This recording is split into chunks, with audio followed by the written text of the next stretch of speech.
Ini saya mau sampaikan ke Lanjut. saudara-saudara Muslim ya. Satu ayat kalau dikasih ke 10 rohaniawan Kristen itu bisa 10 makna loh. Kenapa? Karena semua merasa berhak untuk menafsir.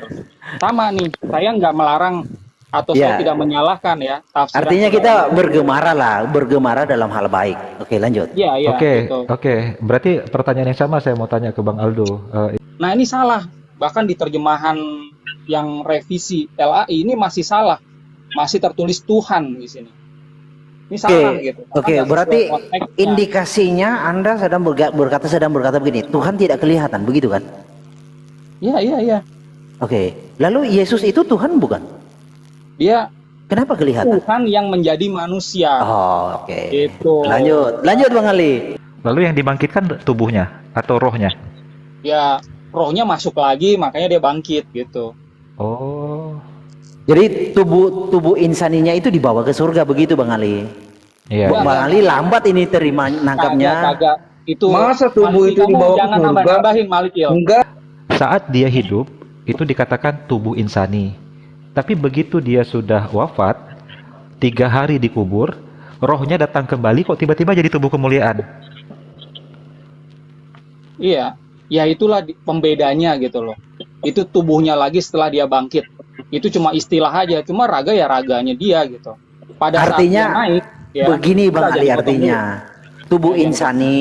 tubuh insani itu diubah menjadi tubuh kemuliaan, begitu Bang Ali. Lanjut.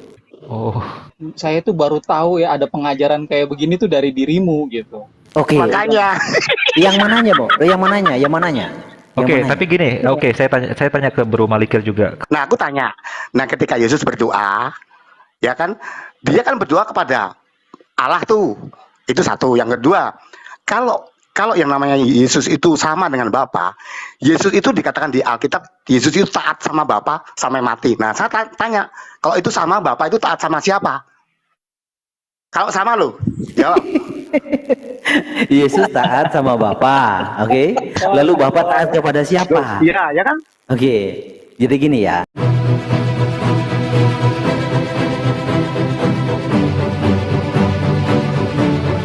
Saya mau tanya ke Bang Aldo dong. Dalam pengajaran Syriak gimana Bang? Kristen Ortodoks Syriak? Konsep Tritunggal yang dijelaskan itu apa sama dengan mainstreamnya Tritunggal Katolik, Ortodoks Timur dan Protestan hari ini atau gimana? Ajaran jemaat Assyria itu kembali kepada gini, ajaran Yahudi Kristen kepada ajaran Yesua yang dalam bahasa Aramaik asli. Jadi ini satu-satunya aliran yang memelihara kitab suci dan liturgi pengajaran itu dalam Aramaik. Kalau yang lainnya itu dalam Yunani di abad-abad awal. Makanya ada perbedaan konsep di sini, termasuk di dalam keilahian. Termasuk dalam memandang siapa itu Bapa, Putra, Roh Kudus. Jadi Yesua itu tidak berbahasa Yunani. Pada saat mengajar itu pakai bahasa Aramaik. Nah, itu yang kami coba lestarikan dan wariskan sampai sekarang. Perbedaan mendasarnya apa kira-kira dengan Tritunggal mainstream? Perbedaan mendasarnya ya, yang pertama, Bapa itu tidak ada pribadi. Atau Tuhan, sosok Allah itu tidak punya pribadi. Jadi pribadi itu di dalam bahasa Aramaiknya adalah persopa. Itu tidak pernah diarahkan kepada Allah. Yang diarahkan kepada persopa itu diarahkan kepada manusia. Jadi Yesua, murid-muridnya itu memiliki persopa. Pribadi, kita semua memiliki pribadi. Itu yang pertama. Yang kedua adalah sosok Roh Kudus. Roh ya, pada saat Yesua bicara roh itu kepada orang-orang Yahudi, di dalam pemikiran mereka roh itu bentuknya feminin. Jadi kalau teman-teman mempelajari mistikisme Yahudi yang berasal dari buku Zohar yang dipahami oleh kaum Kabalah, mereka itu memahami dengan istilah Shekinah. Shekinah adalah bunda ilahi di dalam ajaran Yahudi mistik. Nah, di dalam ajaran Yesua yang kami wariskan, mereka itu nggak pakai istilah Shekinah, tapi pakai istilahnya Roh Kudus. Jadi roh itu sendiri, kalau diucapkan pada saat itu bentuknya feminin. Jadi ada Bapa, ada Roh. Jadi Allah itu sebenarnya bukan pria dan wanita seperti kita, hanya ini digambarkan gitu. Jadi ada antropologinya supaya mempermudah memahami yang kelipat itu kepada manusia yang wawasannya sederhana pada saat itu. Jadi Tuhan itu seperti konsep orang tua kepada bangsa Yahudi pada saat itu. Mungkin juga karena gini Do ya, dari tata bahasa sebegitu juga kan kata ruah kan memang gendernya nikeva ya, feminin ya. Iya, betul. Nah, ini kata roh ini pada saat diterjemahkan ya, kitab-kitab PB itu diterjemahkan atau perkataan Yeshua itu diterjemahkan ke Yunani, dari feminin jadinya netral ke Yunani, terus dari Yunani ke Latin jadinya laki. Jadinya kalau teman-teman berdiskusi sama Kristen mayoritas ya yang berasal dari dulu adalah wilayah Romawi, nah mereka kan berbudaya Yunani, bukan berbudaya seperti Yeshua kan. Jadi ini ada konsep yang berbeda. Nah itu terjadi karena memang ada Distorsi ya peralihan. bro, maksudnya ada distorsi ya dari Mau nggak mau dari sih ya. Cuma bagi kami ya, ini bukan hal yang signifikan yang harus dibilang ini yang berbeda dari asli, malah itu dibilang salah, sesat, bidat ya. Enggak seperti ini, adalah pendekatan budaya dan orang-orang di dalam budaya itu untuk memahami Tuhan gitu. Jadi biarkan aja mereka memahami Tuhan seperti cara berpikir mereka. Tidak bisa dipaksakan cara berpikir orang Yahudi itu masuk ke dalam orang-orang yang berbudaya Yunani. Jadi maksudnya kalau kita pakai analogi, kalau kita pakai baju, kita ngomong baju dalam bahasa kita, dalam budaya kita, baju itu ya pasti ada bajunya, ada celananya, kan gitu ya bro ya. Betul. Tapi belum tentu dalam budaya yang berbeda itu Bentar. bicara Saya- tentang baju itu adalah Sedikit bro, suatu- saya bacakan sedikit ya. Lanjut bro. Valentinus adalah salah satu orang Kristen perdana yang berusaha untuk menggabungkan agama Kristen dengan Platonisme di abad kedua. Nah, udah lanjut. Saya coba mau menambahkan aja, atau ini sedikit insight lah buat rekan-rekan di sini. Kalau ada oknum ya di dalam sejarah Kristen yang membawa pedang atau membunuh sesama Kristen hanya karena perbedaan agama, itu kata kuncinya adalah politik ya. Itu bukan lagi kembali kepada ajaran. Karena gini, kalau kita lihat sejarah abad 1 sampai abad 4 itu kekristenan itu oke-oke aja. Jadi nggak ada istilahnya Kristen bunuh Kristen, itu nggak ada. Perbedaan ajaran itu sudah ada, tapi tidak terjadi pertikaian.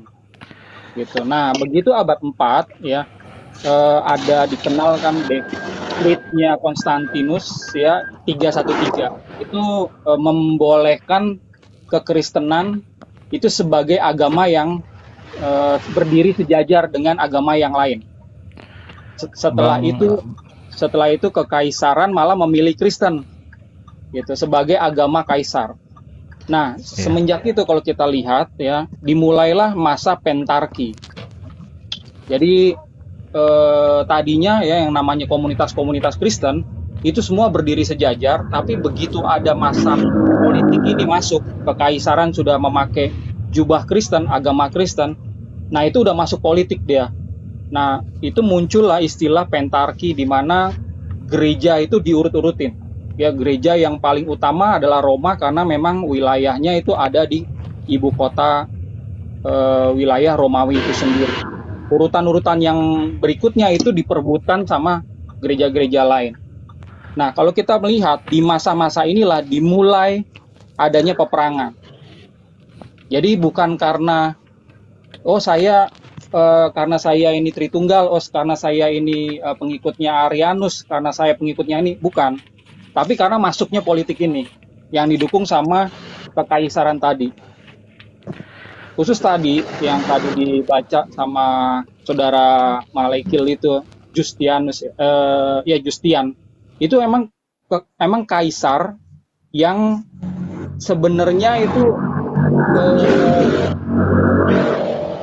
dia emang karakternya jahat ya. Saya lihat dari data sejarah gitu.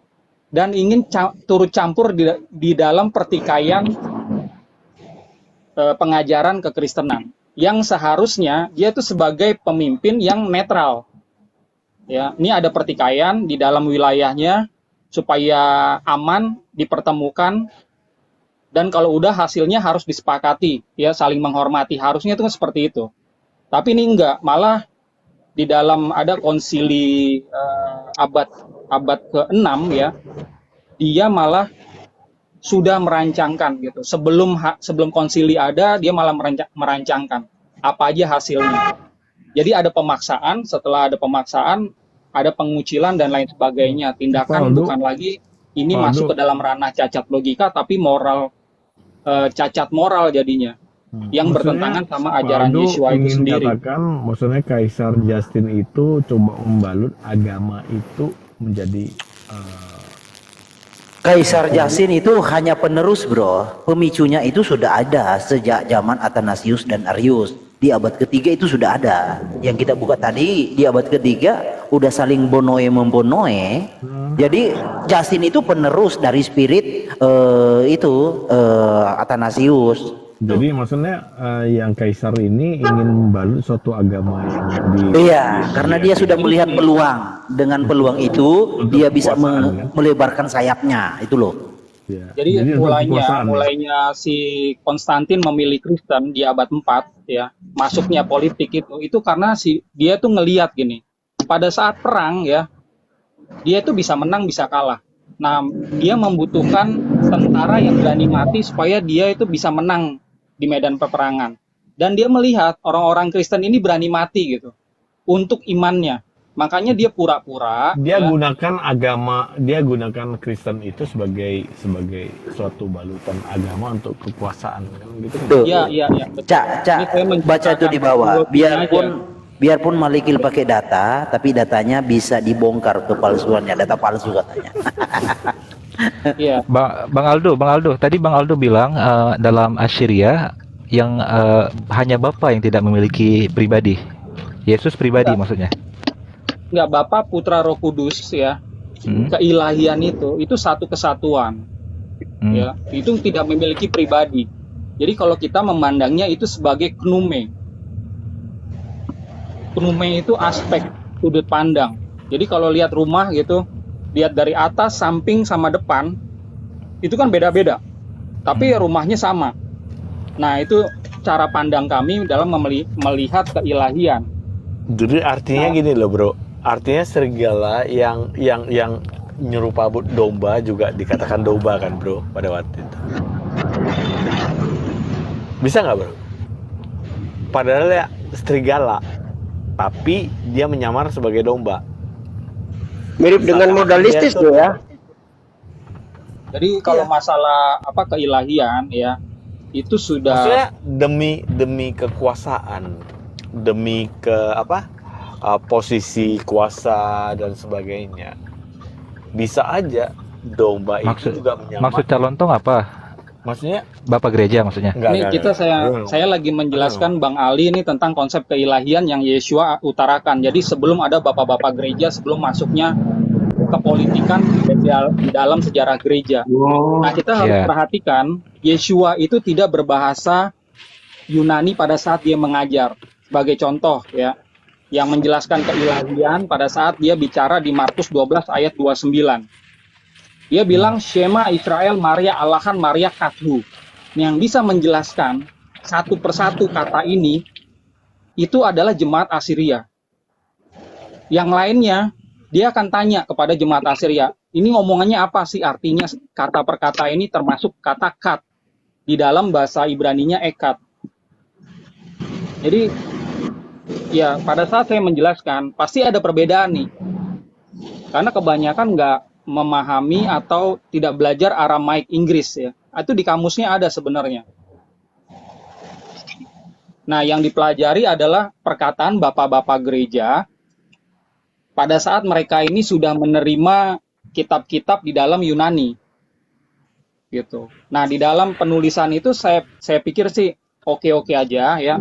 Kalau Injil ini dituliskan ke dalam berbagai bahasa, cuma kita harus paham pada saat diterjemahkan pasti ada makna yang tidak terserap secara utuh.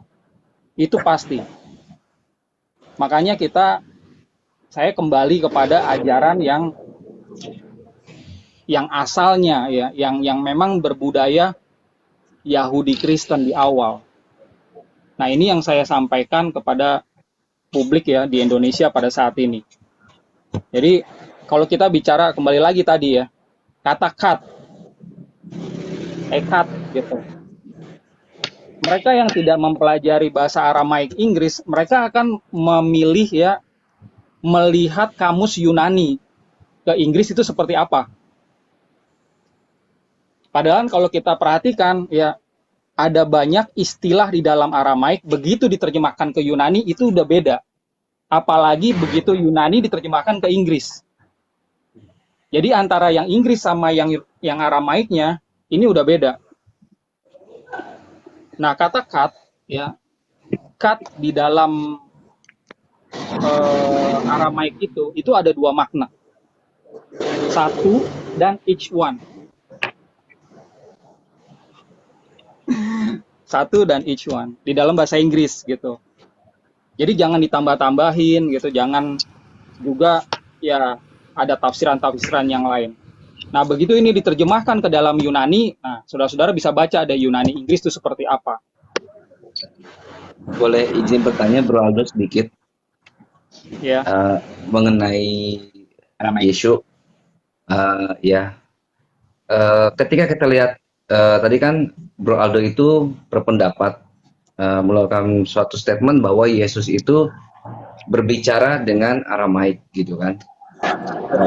Tapi misalnya kita dudukan ini noise ya. Tapi ketika kita dudukan misalnya pada Yohanes 18:30-an ya, 18:30, pokoknya yang saat Yesus berbicara kepada Pilatus. Ya. Apakah di saat itu juga Yesus itu masih berbahasa Aramaik ketika dia berkomunikasi dengan Pilatus? Mengingat Pilatus itu bukan orang Aramaik juga. Ya. Nah, kalau saat dia berbicara kepada pihak non-Yahudi, nah para akademisi itu akan berpikir hipotesa, dugaan. Dugaannya adalah dia berbahasa Latin, dugaannya dia berbahasa Yunani, itu baru dugaan.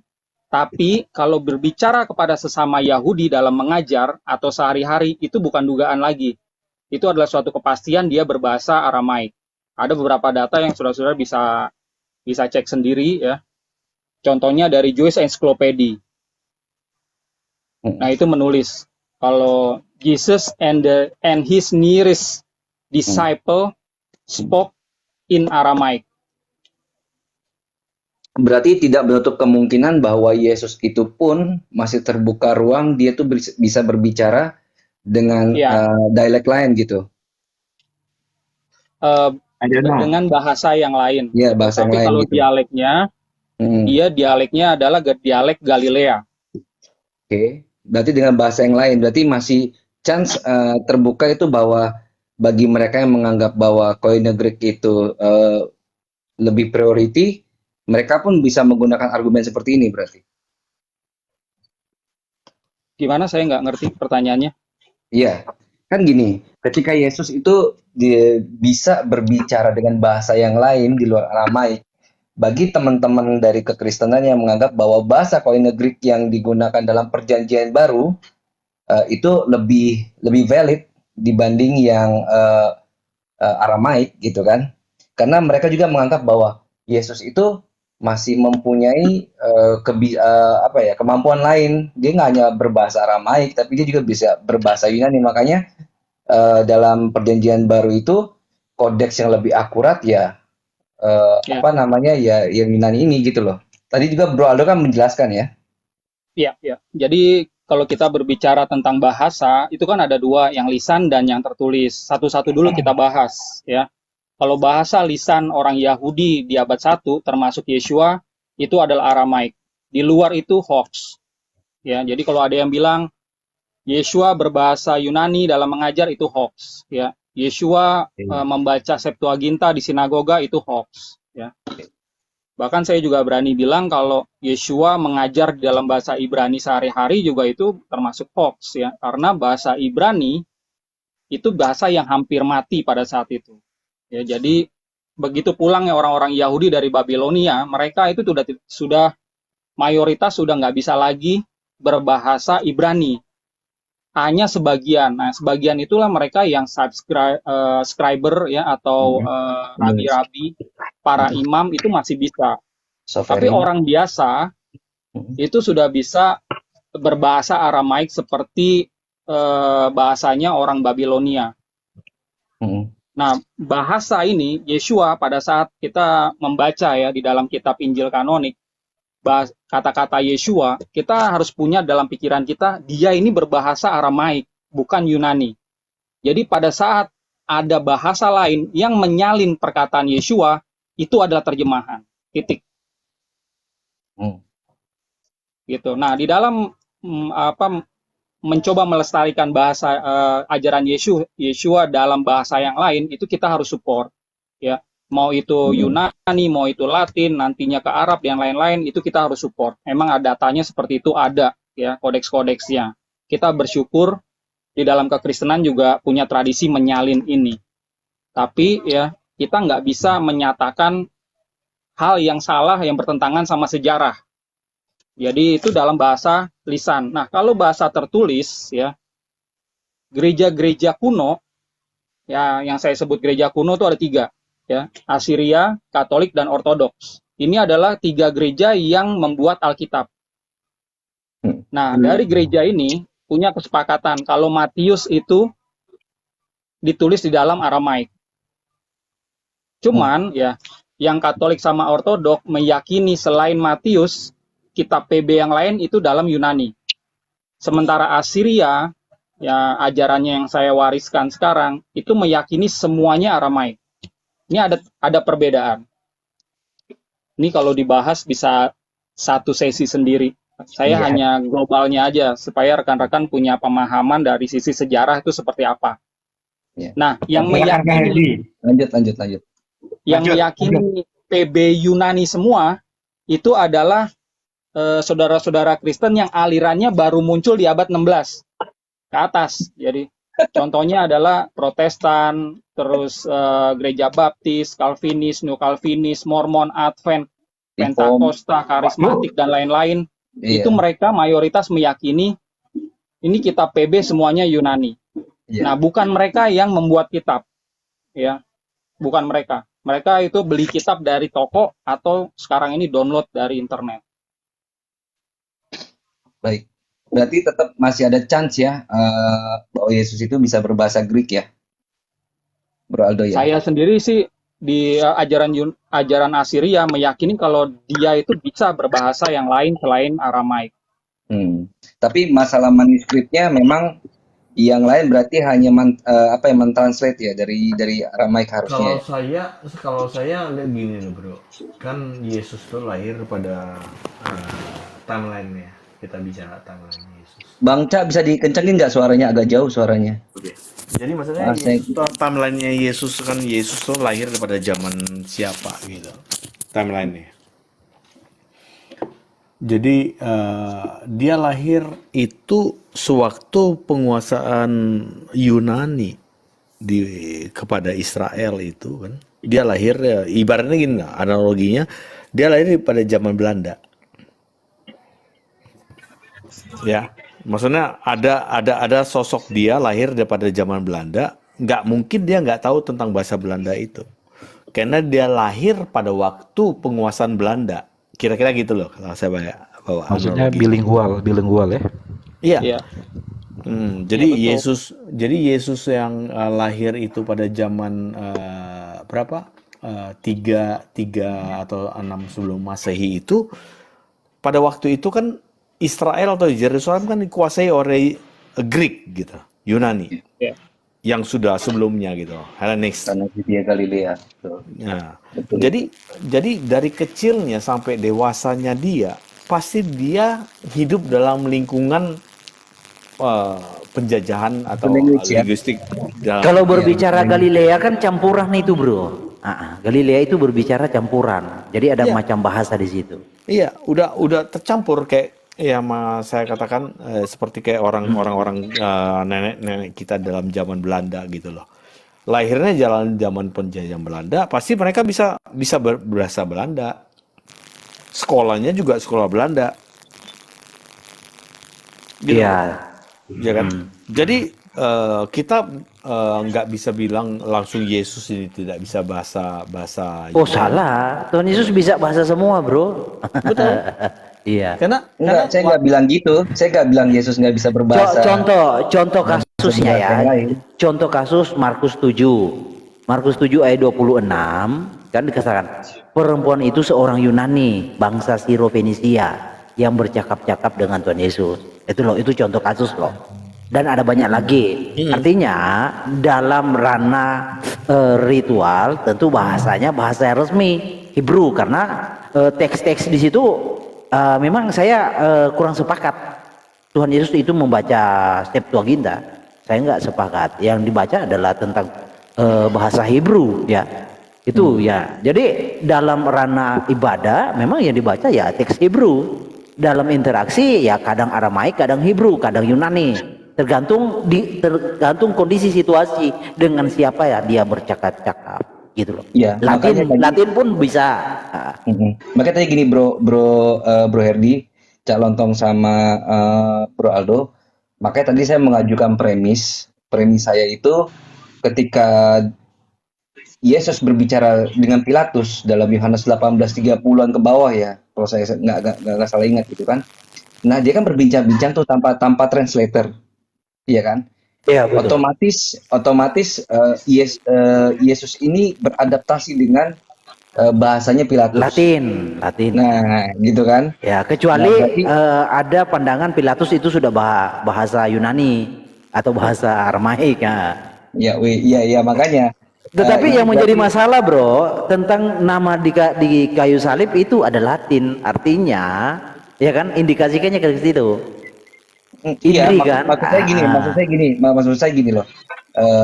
Maksud saya gini loh Bro Herdi. Jadi kalau saya pun setuju bahwa Yesus itu bisa multi language sebenarnya gitu kan. Kalau saya setuju, agree gitu kan. Yang saya ini terkadang kan ada premis apa ya?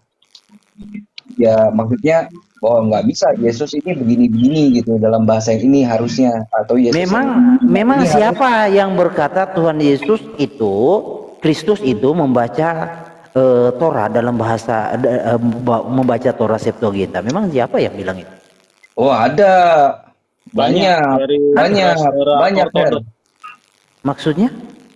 Jadi ya saudara-saudara Kristen Ortodoks itu kan meyakini memang Kan gini bro, PL-nya kan itu ada naskah Masoretik kuno kan Masoretik kuno. enggak, kalau Ada. Masoretik itu abad Beda. 10. Ada kunonya, salinannya, yang kuno ada. Itu ada. Saya punya filenya. Yang kuno. Ada Masoretik Itu itu abad 10. iya proto Iya. Mesoratik kali. Proto. Iya, Bukan maksudnya masih sebelum Masoretiknya ya. Jadi Masoretik ambil dari situ, dari proto itu. Iya kalau Iya. itu saya nggak tahu. Ajaran dari kalau kita nih belajar sama romo-romo ortodok Katolik, ortodok Kristen ya, itu mereka mengajarkan kalau Yeshua itu ya dan para rabi ya di sinagoga itu mengajar pakai Septuaginta gitu. Makanya kalau ditanya sumbernya mana, referensinya mana, mereka nggak akan bisa munculkan. Karena itu sebenarnya hoax, tapi karena itu udah diajar ya, mungkin nggak tahu dari abad berapa sama mereka. Dasarnya dari mana? Anda berkata Yesus membaca Septuaginta. Dasarnya di mana? Anda tanya ke mereka gitu. Saya Loh, cuma kasih tahu di Tanya ke sini. mereka Tadi bukan tanya tadi kita. tadi Nggak ada yang ngomong Bro gitu. Aldo bilang begitu. Enggak, kamu salah tangkap ya. Jadi, Salah. Bro Aldo mengutip pendapat orang-orang ortodok, Bro Malikil. Ya, Oh. kalau di ini sinagoga Maksudnya Aldo itu ortodok, Herdi. pakai bahasa Ibrani, cuma naskah-naskahnya itu kan sudah hancur dimakan zaman. Nah, sebelum hancur disalin ke dalam bahasa Aramaik. oleh orang Yahudi pada saat itu. Oleh orang Yahudi yang tidak terima Yeshua, itu ada namanya Targum Onkelos. Nah, ini dalam Aramaik, adanya di abad 2. Ini ada. Nah, sama pengikut Yeshua, Yahudi Kristen, di jemaat Assyria kami, itu juga disalin ke dalam Aramaik. Selesai di abad 2, itu namanya Pesita Tanah. Itu tadi aslinya itu yang di sinagoga itu Ibrani sebenarnya. Ntar, tadi belum selesai sih penjelasan Bang Aldo. Bang Aldo, bisa diulangi nggak? Jadi, Yeshua yang hadir ke bumi itu dia sebagai manusia ciptaan atau sebagai apa? Iya, kalau dia sih punya banyak titel ya sebenarnya. Dia Mesias, ya dia juga nabi, dia juga utusan, ya dia pintu, dia air, dia gembala gitu. Kan Yang ciptaannya jadi yang ditekankan, perdebatan, bro. ya, Ya, dalam Yang pengajaran ditekankan. Assyria, dalam pengajaran Assyria, dalam ya. keyakinan Assyria itu menekankan Yeshua yang hadir ke bumi, yang lahir di bumi, yang hidup itu sebagai apa? Oh, Dia dia ciptaan atau adalah pencipta? Maria Alaha yang jadi manusia. Maria Alaha itu di dalam bahasa Ibraninya adalah Yehova Elohim. Oh, berarti bukan ciptaan. Iya, iya. Ya. Jadi pada Nah, saat Pik. dia contohnya berdiskusi, Kalau jawabannya Maria Alaha yang hadir, berarti sang pencipta yang menyatakan diri. iya, iya, iya, iya. Nah, ya lanjut. Loh, Pak Aldo juga gimana nih? Maksudnya Yeshua yang kita kenal bernama Yesus itu adalah Allah itu sendiri atau ciptaan, bro? Enggak. Jangan dihubungkan sama Allah dulu gitu, karena di dalam bahasa Beliau Aramaik anti kata Allah, bro. Allah aja.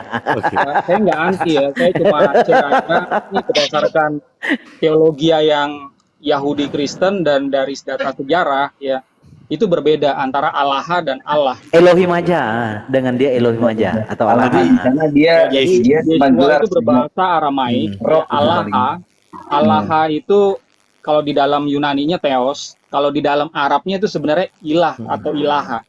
Nah, itu baru benar. Oke, menurut Pak Kalau Aldo, dia bicara Allah, ya Allah itu semua Oke. gitu. Jadi Iya. saya coba tanya ulang. Saya lebih ke ini. Yesus itu Allah yang itu sendiri atau Laha, ciptaan? bro. Allah itu sendiri atau ciptaan? Tadi dia sudah bilang Maria Alaha, Yotefapi itu Maria sendiri. Allah yang menjadi manusia.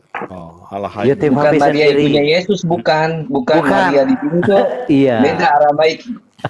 Beda, bukan Maria. Bukan tertinggal ya. Bukan Maria. Bukan. Beda. Oke. Bang Aldo, Maria Bang di Aldo, dalam berarti Aramaik itu maksudnya Maryam. gini. Iya. Maksudnya gini berarti bukan Tritunggal ya?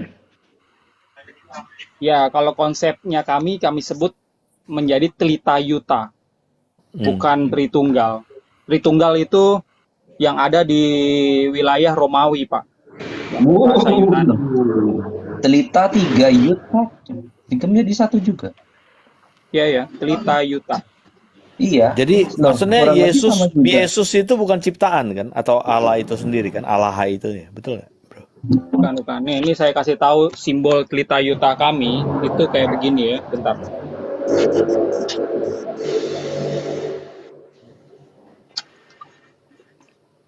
Nah, ini dia.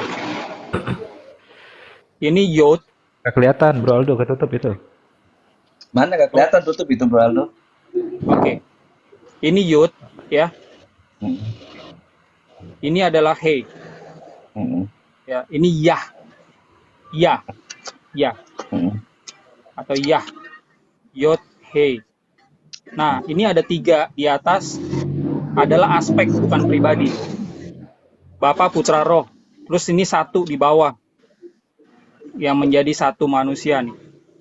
Nah, ini kalau mau bicara tentang keilahian, ini simbolnya ini di awal.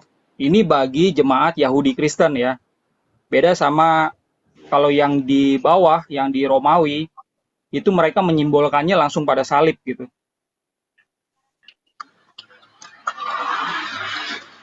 Berarti Aldo, ada akar. Pak Aldo, Mirip ini apa Kabala. Mirip Kabala. saya cuma nanya sekali lagi Pak Aldo. Kalau menurut Pak Aldo, Yesus itu adalah Allah itu sendiri atau bukan? Allah. Dia jangan dibilang Allah ya, karena Eh, Yeshua ini adalah sosok manusia. ah, Ya, sosok Allah itu manusia. di dalam budaya Yahudi nggak kelihatan. Jadi pada saat dia datang gitu mengajar, itu nggak dipanggil Allah, Allah. Kalau di dalam terjemahan LAI itu salah. Tuhan, Tuhan. Harusnya Tuan, Tuan. Jadi Ya, dia disebut bagi Anda Yesus itu adalah Allah itu sendiri atau bukan, atau sosok yang lain? jangan di framing ke ajaran Kristen Bukan, yang bukan lain. di framing. Calontong belum ketemu diksinya yang pas. Gini, gini, Sosoknya gini, belum gini. ketemu nih. Cak, dia tidak mengimani tentang Allah. Jadi tanya Tuhan aja. Apakah Yesus itu Tuhan, itu aja. Kalau udah, Tuhan, bro, kalau pakai Yesus itu Tuhan, Bapak gitu loh. Gini, kalau Tuhan gini, itu gini cara aja. tanyanya. Pakai Gini Yesus cara itu Bapak tanyanya. gitu. Biar Muslim yang tanya, biar Muslim yang tanya. Hmm. Bang Atau Aldo, tanya gini, Bang Aldo, Bang nggak apa-apa, calontong, Yesus, calontong, biar saya wakilkan, Oke, Cak. lanjut bro. Oke, Bang Aldo, ketika Yesus mati di salib, itu manusianya yang mati merasakan kematian atau dia sebagai Tuhan yang mati? Ya manusianya, manusianya. Nanti bukan Tuhan yang mati. Nggak ada di dalam ajaran tertulis kitab suci Aramaik maupun Yunani Tuhan mati itu nggak ada. Itu hanya ada di dalam bahasa Indonesia. Nah, Oke. makanya LAI ini jangan dipakai sebagai referensi yang utama di dalam kita belajar ajaran Yeshua. Ngaco itu. Oke, oke. Jadi Tuhan itu kan gelar, kan? Benar? Iya, iya, betul. Oke. Jadi gelar itu buat Yesus kan? Iya, iya, iya. Oke. Jadi ibaratnya begini, ibaratnya siapa ya presiden yang sudah meninggal, Soeharto. Ketika Soeharto meninggal, dikatakan presiden meninggal, masuk akal nggak? Masuk? Masuk. Nah, Iya, ketika iya. Yesus adalah Tuhan, dikatakan Tuhan meninggal, kenapa tidak masuk akal? Ini Anda tanya Iya, ke saya atau ke yang lain? Iya. Ke Ya, kamu. kalau di kamu. dalam ajaran kami ya, Tuhan itu Oh. nggak pernah mati gitu.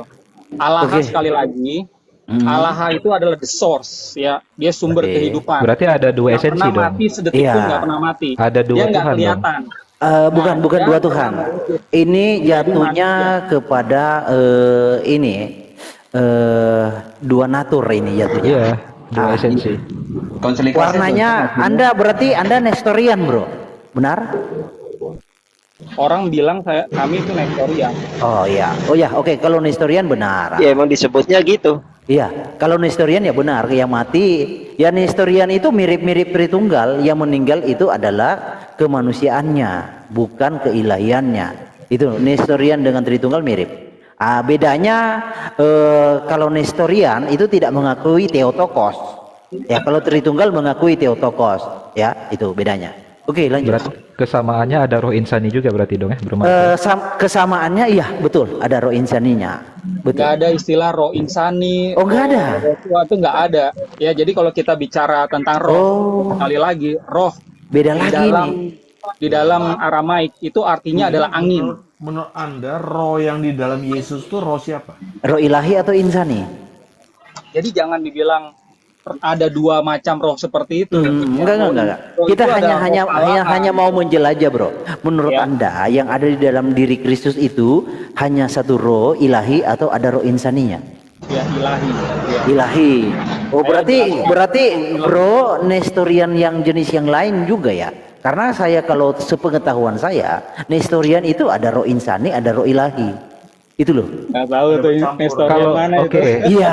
saya mau tanya lagi dong. Ya, silakan, Bang Ali. Jadi Berarti rohnya kalau ada dalam campuran. diri Yesus itu roh ilahi, ketika dia mati, yang merasakan kematian ilahinya atau insaninya? Bang Ali, ini teologi cangkang. Jadi cangkangnya aja itu yang manusia pinjam. Jadi Tuhan pinjam cangkang Iya. manusia. Jadi gini rekan-rekan, kalau kita mau bicara tentang kemanusiaan Yeshua ya, yang disalib itu adalah tubuhnya, itu di semua kitab ya, baik yang Aramaik dan yang Yunani, itu adalah manusianya yang disalib. Pada saat ini diterjemahkan ke dalam bahasa Indonesia, itu baru ada kata Tuhan. disalib Tuhan, mati. Oh, oke. Gitu. Padahal kalau kita mau menerjemahkan dengan baik dan benar, pakai KBBI, ya, patokannya itu nggak ada Tuhan mati, itu nggak ada. Oke. Yang ada adalah Tuhan. Nah, Oke. Tuhan itu mengacu pada kemanusiaan. Ketika Makanya saya ketika dia sarankan naik ya, ketika dia naik ke surga, di Wahyu, ketika Tuhan Yesus naik ke surga, apakah dia manusia?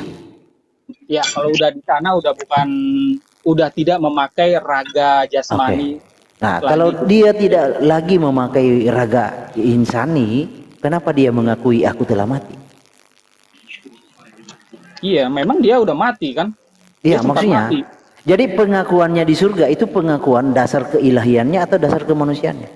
Ya, dia sempat mati kan jadi manusia. Iya, Sesederhana itu akunya aja. kan pengakuannya itu kan saat dia sudah di surga. Kan? Iya, mau dia Oke. di surga kayak mau dia di neraka, di alam astral, dia tuh udah Ya, sempat bukan. Masalahnya di sini, Bro. Masalahnya dia berkata aku loh. Ya, itu nggak usah diribet-ribetin. Bukan diribet. Bukan diribet. Aku telah mati. Iya. Nah, Mau- masalahnya jangan di apa coba dimasukkan ke ajaran yang lain. Ini saya Oh, sedang enggak, share ajaran enggak. Assyria kami. enggak. Di dalam bukan. ajaran Assyria yang mati adalah raganya. Oke. Yang berbicara. Jadi raganya pada itu manusia aku yang atau makan. bukan? Itu yang saya mau tekankan. Nah. Raganya itu aku bukan. Nah, itu panjang ceritanya. Oh, panjang. Oke, ya wes lah. Jadi- Apa-apa aman. Pada saat dia menjadi manusia, dia punya sifat-sifat kemanusiaan, ya. Dia punya kelemahan dan dia terbatas, makan, minum, lapar, tertidur, ya, kepanasan, kehausan, kecapean, ya. Bahkan pada saat kita lihat di Taman Getsemani dia berdarah, dia bisa disalibkan, ya, dia teriak dan yang lain-lain, itu adalah jasadnya, raganya. Dan jasad raganya itu bukan dia. Nah, jasadnya raganya bukan dia. Benar? Nah, itu saya bisa jelaskan itu jadi panjang nanti. Cuma Iya, nggak apa-apa karena di sini kan ada penolakan. Artinya begini loh, Bro. Saya kasih analogi ya. Saya kasih analogi Upin Ipin. Jadi Upin tubuhnya Upin, rohnya roh Ipin, kayak gitu. Benar ya? Oke, lanjut. Oke, kita masuk ke dalam spiritualisme ya. Di dalam spiritualisme kami, kita semua adalah jiwa yang memiliki raga. Raga ini sementara, raga ini kita pakai pada saat kita ada di bumi. Tapi imam kan, dulu di perjanjian lama. Nah, imamnya adalah para pengikut Yeshua yang ditabiskan, yang mendapat semikah asli kanut. Nah, ini panjang ceritanya kalau saya jelasin, karena ini menyangkut ritual dan yang lain-lain. Intinya adalah bait suci itu adalah gambaran dari Yeshua, makanya ada meja segi 4, gitu. Karena bait suci juga segi 4 kan. Nah, itu ada imam di situ. Nah, kalau orang-orang Yahudi itu potong sembelih korban di bait suci, ya di hadapan imam. Nah, di dalam kekristenan kan udah nggak ada potong-potong lagi kan. Tapi yang ada adalah perjamuan yang di dalam bahasa Aramaiknya itu kurbana kadisa. Nah, kalau saudara-saudara di dalam Ortodok Katolik itu disebut ekaristi. Nah, itu adalah penggantian dari sembelih-sembelih hewan gitu. Karena itu adalah kurban. Istilahnya itu udah nggak usah lagi berkurban, ini sebagai gantinya. Ya, anggur dan roti. Anggur dan roti itu dasar pengajarannya dari mana? Dari kaum Qumran. Seni. Nah, panjang nih kalau saya cerita. Panjang, Bro, esensinya aja. Yang penting Bro sudah mengakui bahwa Kristus itu adalah bait suci dan dia adalah Maria Allaha. Itu udah selesai itu sebenarnya. Ya, Lanjut tapi Bang Ali. Jangan dibuat ada pembedaan antara roh dan jiwa gitu. Karena kalau kita bicara ajaran Nggak Yesus ada. terdokumentasi. Saya tidak membedakan. Saya hanya menjelaskan bahwa jiwa itu adalah akibat dari roh. Nah, itu ajaran itu nggak ada di dalam ajaran awal Yeshua tuh nggak ada. Oke. Cari di mana nggak ada. Oke. Saya mengacu dari Yesaya 42 ayat 1 kalau Bro ingin. Nah, coba Pak Amir taruh saya di layar besar. Gini. Jadi jiwa itu bukanlah Apa? Gimana Pak Mir? Aduh, bukannya aja kamu nggak ada mukamu.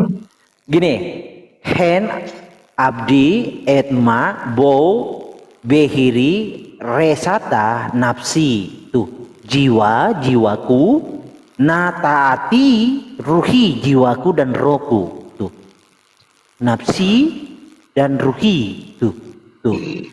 Nih, Yesaya 42 ayat 1 nih. Oke? Oke, menurut Bro Malikil apa bedanya nafsi dan ruhi itu?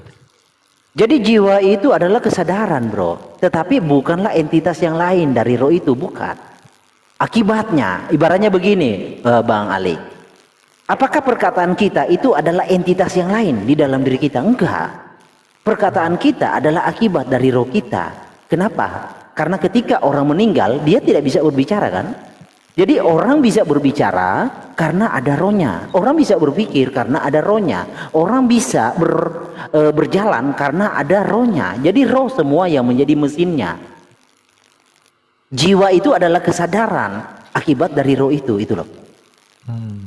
Oke? Ini saya mau sampaikan ke Lanjut. saudara-saudara muslim ya. Satu ayat kalau dikasih ke 10 rohaniawan Kristen itu bisa 10 makna loh. Kenapa? Karena semua merasa berhak untuk menafsir.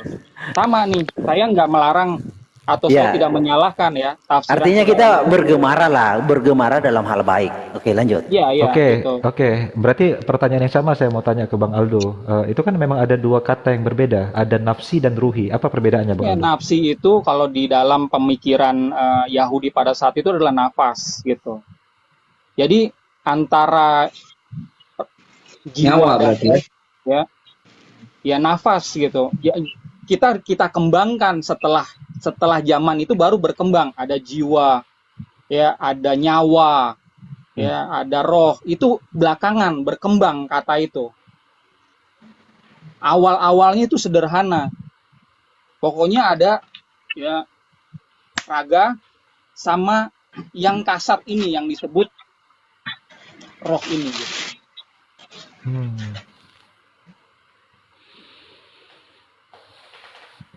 Orang Yahudi tidak memandang nafsu itu sebagai nafas. Orang Yahudi memandang nafsu itu adalah kesadaran jiwa. Itu loh. Lanjut. Wah, rame nih, rame. Oh, ada Edi Tornado. Bro Aldo, Edi Tornado ini. Ingat. Kembali lagi ke isu yang krusial tadi, bahwa kan Bro Aldo katakan bahwa tubuh kemanusiaan Yesua itu memang terbatas, bisa merasakan lelah, bisa merasakan capek, lapar betul, dan segalanya, ya kan? Betul. Oke, artinya kan tadi ada pengakuan dari Bro Aldo, tapi jiwanya ilahi. Ya, jiwanya ilahi. Jadi rabi ya itu dipanggil selain rabi dan raban, dia dipanggil mari dan maran. Mari itu artinya tuanku, maran itu adalah tuan kami. Makanya di Yohanes 13 ayat 13 ya, di situ bilang Yeshua raban wa maran. Guru kami dan tuan kami, bukannya Tuhan kami gitu. Karena dia kelihatan. Nah, ini salah. Bahkan di terjemahan yang revisi LAI ini masih salah. Masih tertulis Tuhan di sini. Ini salah gitu. Oke, berarti indikasinya Anda sedang berkata begini, Tuhan tidak kelihatan, begitu kan? Iya. Oke. Lalu Yesus itu Tuhan bukan? Dia kenapa kelihatan? Tuhan yang menjadi manusia. Oh, oke. Itu. Lanjut Bang Ali. Lanjut. Dia masih Sars Egeneto itu aman. Jangan diserabung dulu, aman. Ya. Oke, artinya dulu. Sebentar, Gurunda, Bang Edi Badai sebentar. Artinya kan tubuh kemanusiaan yang fana ini, apakah dia juga bagian dari ketuhanan atau hanya dipakai saja? Hanya dipakai aja. Hanya dipakai saja. Oke. Saya kunci di situ. Teologi cangkang. Oke, saya kunci di situ. Lalu kenapa ketika dibangkitkan tubuhnya ikut bersama dia? Kenapa tidak hanya rohnya sebagai roh ilahi yang diangkat? Dibangkitkan. Ya, orang tahu dia bangkit kan tubuhnya juga harus hidup dong. Ya kan kata kalau di dalam Torah, di dalam tanah, tubuh dan darah tidak mendapat tempat di surga. Itu tuh dasarnya. Bang Ali lanjut. Iya.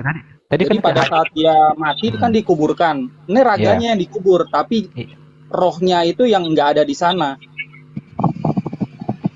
lalu yang dibangkitkan tubuhnya atau rohnya? Ya rohnya masuk lagi, makanya dia bangkit gitu. Oh, Jadi tubuh insaninya itu dibawa ke surga begitu Bang Ali. iya. Enggak, Bang Ali lambat ini terima nangkapnya. Kagak. Itu Masa tubuh Maliki, itu kamu dibawa ke jangan surga? nambah-nambahin Malikil. Enggak. Oh, terus? Herdi Terus Ya. tablek kan Nah, juga dia. dalam Itu tubuh ajaran kemuliaan. Itu tubuh oh tubuh kemuliaan. kemuliaan. Oke. Iya. Oh jadi tubuh kemuliaan bukan tubuh insani yang dibawa. Enggak, gini, Bang Aldo. lanjut. Nanti sama saya, Malikil. Logika Bagianmu saya sama ya. gua. Oke, sebentar, Bang Edi boleh jawab juga. Saat dia hidup itu dikatakan tubuh insani, tapi begitu dia sudah wafat, 3 hari dikubur, rohnya datang kembali kok tiba-tiba jadi tubuh kemuliaan. Iya, ya itulah pembedanya gitu loh. Itu tubuhnya lagi setelah dia bangkit. Itu cuma istilah aja, cuma raga ya raganya dia gitu. Pada saat Artinya dia naik, ya, begini Bang kita Ali jangan artinya. Tubuh insani itu diubah menjadi tubuh kemuliaan begitu Bang Ali. Lanjut. Oh, Jadi di dalam teologi kami sebenarnya ya tubuhnya itu ya tubuh yang lama itu cuma ya pulih gitu kan. Udah nggak bopeng-bopeng karena dicambuk dan disalibkan, enggak. Tapi dia udah pulih, dia bangkit gitu. Nah, orang memaknai Pada zaman Thomas tidak percaya kan masih ada lubangnya bro. Gimana sih? ya, Lanjut Bang Ali. lubang itu doang. Tapi yang lainnya kan dia dicambuk sampai 39 kali kan bopeng-bopeng gitu. Udah kangkat gitu kan. Darah kemana-mana itu. Nggak ada dicambuk di wajah bro, nggak ada. Ada yo. Aduh. Di mana? Di mana Ya, ayatnya? perlu ditulis Di mana? gitu 39 Ayatnya di kali mana? gitu. Sampai wajahnya itu Dicambuk di wajah di mana ayatnya? Ayo. Ya, Menurut Pak Aldo, nggak ada, Wajahnya. nggak ada tulisannya, cuma 39 kali dicambuk. Ya itu Ya oke. Jadi kalau masih asumsi jangan dulu dibawa. Kita kan di sini gelar kata. Lanjut Bang Ali. Saya nggak asumsi. Itu wajah, itu kepalanya kan dikasih mahkota duri. Otomatis kan belaret kena mahkota duri. Iya. Paling itu kamu di bawah saya, Pak Aldo. jangan ketawa lo, habis ini tak gua bantai. lo. Habis Bukan, ini. kan tidak ada petunjuk. Nggak usah kasar-kasar. Mahkota Nggak itu perlu dipakaikan. kasar-kasar, nggak perlu kasar-kasar di sini. Dipentungin, kagak pernah dipentungin kawan. Wajahnya kan dikasih mahkota duri tuh. Lah iya kan hanya ditaruh begitu, nggak mungkin lecet ya. Kok Bang Edi Badai gampang emosian sekarang Bang Edi Badai. Loh, jadi menurut Sebentar Bang Edi, ini kan lagi diinterogasi nih. Lanjut Bang Ali. enggak. Hah? Jadi Enggak, maksudnya saya, saya kalau sama orang yang maksudnya gini loh, menurut Bang Aldo tuh semua yang luka enggak, saya enggak emosi. Saya sama orang yang sok tahu. Sebentar Pak Gurunda, menurut Bang Aldo, luka-luka yang semuanya itu semua langsung hilang, cuma tinggal disisain, cuma tinggal bekas pakunya aja. Dan tumbak, ini disisain. Nah. Gitu Ya aja. itu masih asumsi sih kawan. Ya itu masih asumsi. Oke, Bang Aldo, Ya, ada kalau nggak nggak ayat? asumsi nanti kita naik ini ya mesin waktu kita kesana. Boleh kita bro. gitu Kapan ya. janjian? Bang Aldo bisa nggak bantu saya tunjukkan ayat untuk membedakan tubuh insaninya dan tubuh yang dia dibangkitkan itu? Dasarnya apa? Di ayat ya. Saya mesti cek ayat. Saya cari dulu nih kalau gitu. Tubuh yang enggak insani itu bisa nembus ruang itu. Itu yang kalau nggak setelah salah bangkit bisa nembus ruang. 1 Korintus 15:40 sekian ya, 15:40. 15 ayat 46. Jadi Iya. kalau Adam pertama itu kan debu tanah. Adam kedua itu rohania. Jadi gugur argumentasi Bro Aldo sebenarnya di situ. Pasti gugur. Ngawur itu. Ngawur. Malikir ini sering Iya, ngawur gitu. gugurnya di sini loh. Gugurnya di sini. Nah, gugurnya di sini Itu karena ngawur Bro banget itu. sebentar, Gurunda belum ngerti sampai ke sini gini. Jadi Bro Aldo kan memahami Kok itu kamu yang adalah nggak tahu, aduh. Kamu tuh di bentar. video gua banting-banting kok di sini sombong. Ya habis ini. Oke, lanjut. Iya, nggak apa-apa, Bang Edi santai. ini apa sih Bang Edi ini? Iya, nggak ngerti juga saya. Jadi gini, kalau di dalam 1 Korintus 15 ayat 46 dan 47 dengan pemahaman Bro Aldo itu adalah teologi cangkang, tentu teologi cangkang itu kan insani. Oke. Nah, di situ tidak menjelaskan insani. Justru di situ adalah ilahi, gitu loh. Itu yang saya bilang gugur argumentasi teologi cangkang gitu. Dan tadi kan sudah kita sepakati bahwa yang menjadi lemikdas, yang menjadi bait kan Maria Allah kan. Itu masalahnya itu yang Bro ucapan di awal dengan ucapan yang di tengah itu saling tonjok-tonjokkan yang tidak Bro Aldo sadari, itu yang masalah sebenarnya. Saya tuh baru tahu ya ada pengajaran kayak begini tuh dari dirimu gitu. Oke. Makanya Yang mananya, Bo? Yang mananya? Yang mananya? Oke, Yang tapi gini, oke, saya tanya ke Bro Malikil juga. Kalau memang tubuhnya itu dari awal telah dinyatakan sebagai tubuh ilahi, artinya sejak kapan tubuh tersebut menyadari bahwa dirinya ilahi? Apakah sejak detak pertama jantung dalam rahim atau gimana? Gini, kan kalau nambah di dikit, bro. Ya. Saya nambah dikit. Silakan. Dalam Lukas 24 itu, para murid yang berjalan di Emmaus itu kenapa nggak mengenal diri itu gitu loh? Artinya ada sosok yang lain lagi gitu loh. Bukan. Kalau dikatakan dia cuma cangkang, cuma hanya Iya. model cangkang, maksudnya cangkangnya kan nggak berbeda kan gitu bro. Iya. Tapi dalam Lukas 24 yang perjalanan murid ke Emmaus itu, ya dalam perjalanan mereka nggak mengenal dia dalam kebangkitannya. Iya. Iya kan? Jadi artinya Oke.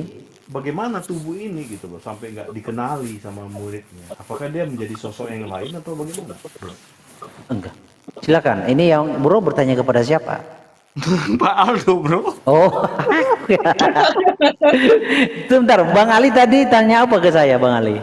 Oke, kan kalau dalam pernyataan Bang Malikil bahwa Yeshua ini adalah ruh ilahi dan bersamaan dengan tubuh ilahi. Iya, jadi gini, ini tentang inkarne. Jadi tubuh Oke, itu, iya. Oke. ya ini tentang inkarne.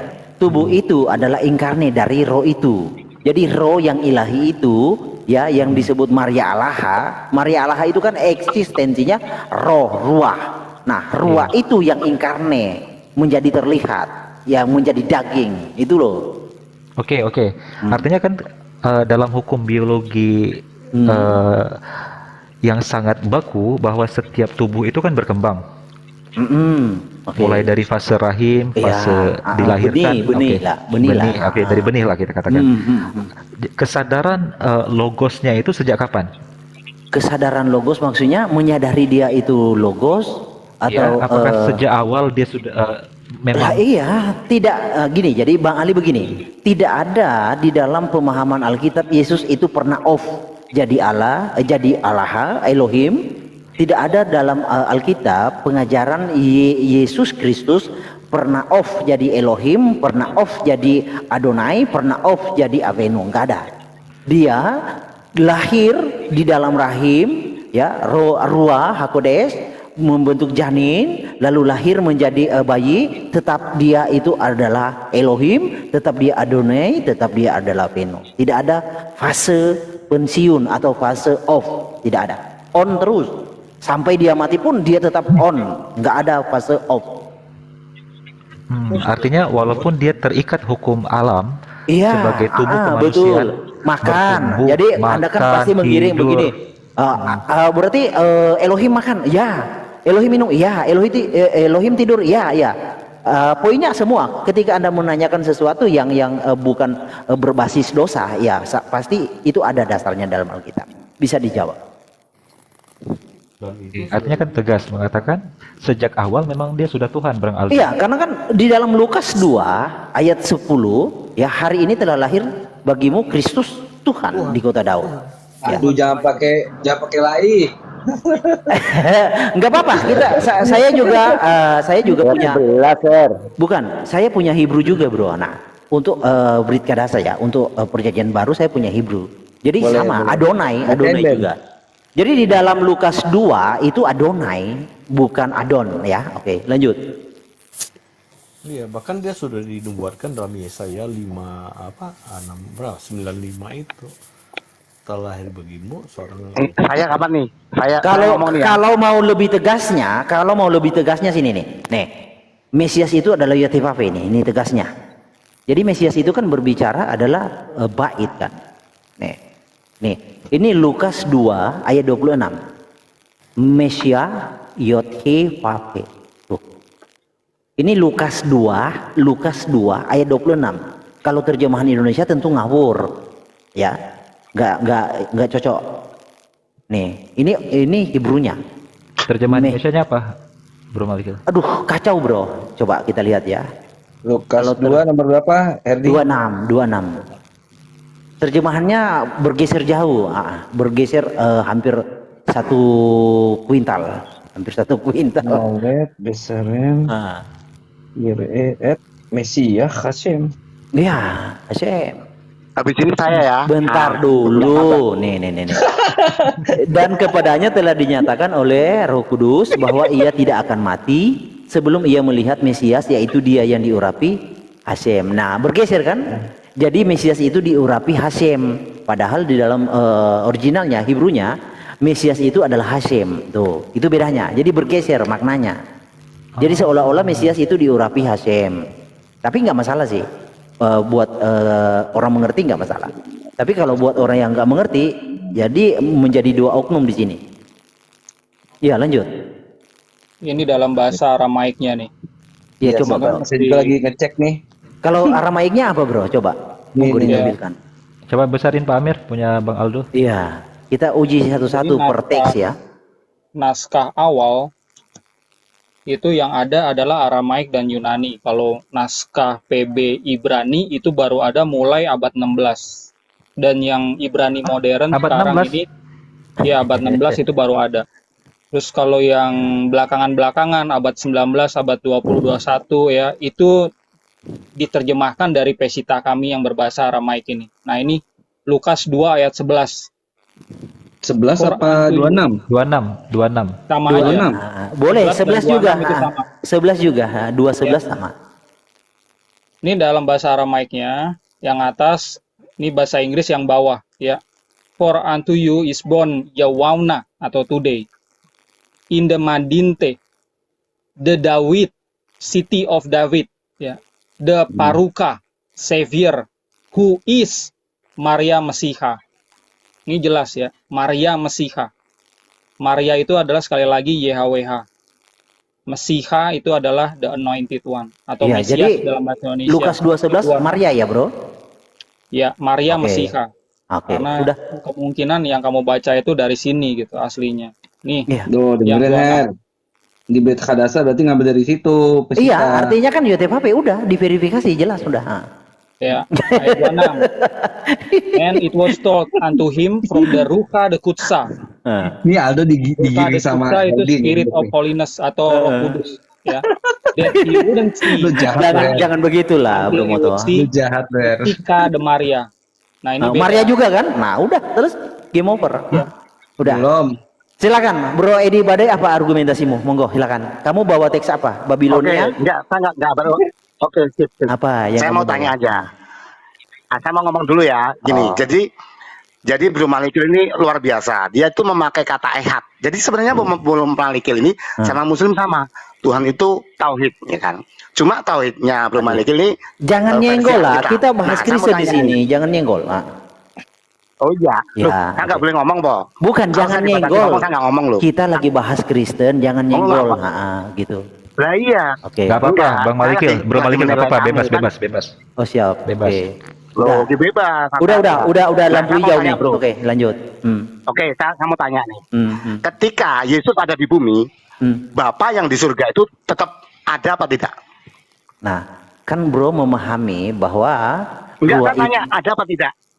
Ah, coba jawab. Ya, iya ini saya jelaskan dulu. Saya mau uraikan Monggo, cara berpikir Anda. Gini ya kawan. Enggak, saya bertanya kok. Iya, saya mau jawab. Gini loh, Tuhan itu tahu akan ada pertanyaan demikian. Tuhan tahu kawan. Makanya Tuhan juga Tuhan. tahu ada orang seperti kamu tahu juga. Akan ada orang seperti kamu tahu juga. Ya, Bang Ali syahadatin aja nih. Ya, jawab dulu dong, Bro Garuda. Jangan fokus. Santai, Jangan lari santai. kemana-mana, fokus dulu. Santai. Fokus pertanyaan. Pokoknya yang Fokus, kalah fokus. debat malam ini saya syahadatkan.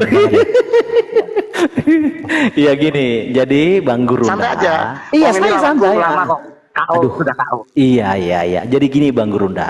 Jadi Tuhan tahu nanti di kemudian hari akan ada orang bertanya. Makanya Tuhan sediakan angin. Angin itu kan materi yang terverifikasi. kita bisa memverifikasi angin lewat indera. Nah, ketika angin yang kita bisa verifikasi dengan indera peraba, kita masukkan dalam suatu wadah, apakah angin di luar berkurang? Nah, itu jawabannya. Jadi Tuhan tahu di kemudian hari akan ada orang yang mempertanyakan tentang ruah itu. Ketika ruah itu menjadi daging, apakah ruah itu habis? Nah, itu pembandingnya adalah angin. Ketika Anda masukkan angin ke dalam suatu wadah, angin di luar nggak berkurang. Itu jawabnya. Nangkap? Nangkap belum? Bingung dia. Bingung. Bingung ya, Bro. Gini, itu tidak sesuai dengan pertanyaan saya. Pertanyaan saya gini, Oh, nggak apakah sampai.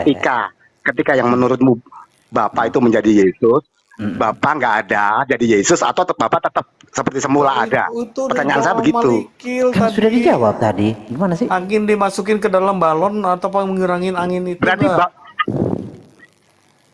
Apa Oke, berarti apa? berarti gini, berarti Bapak ada, Yesus ada kan? Dia kan bilang, roh kan melangkupi semua, berarti Iya. Bapak tetap ada, Yesus ada gitu. Ya, anggaplah begitu. Oke, terus maunya Ya. gimana? Terus? Ya nggak? Iya, terus gimana? Oke, Pertanyaannya. oke. Nah, Hmm. berarti Yesus Hmm. kan karena kalau Bapak ada, berarti Yesus benar-benar berdoa pada Bapak. Itu benar berarti. Oke. Sip. Berarti kamu sip. Terus?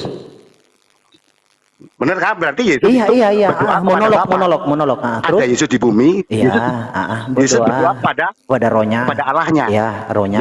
Yesus manusia, bukan Terus? Bapa yang di surga. Jadi Yesus sebagai manusia berdoa kepada Tuhannya, Bapa yang di surga. Oke. Bro Edi Tornado, Anda dikasih kehormatan bertanya. Coba teratur pertanyaannya, kawan. Lanjut.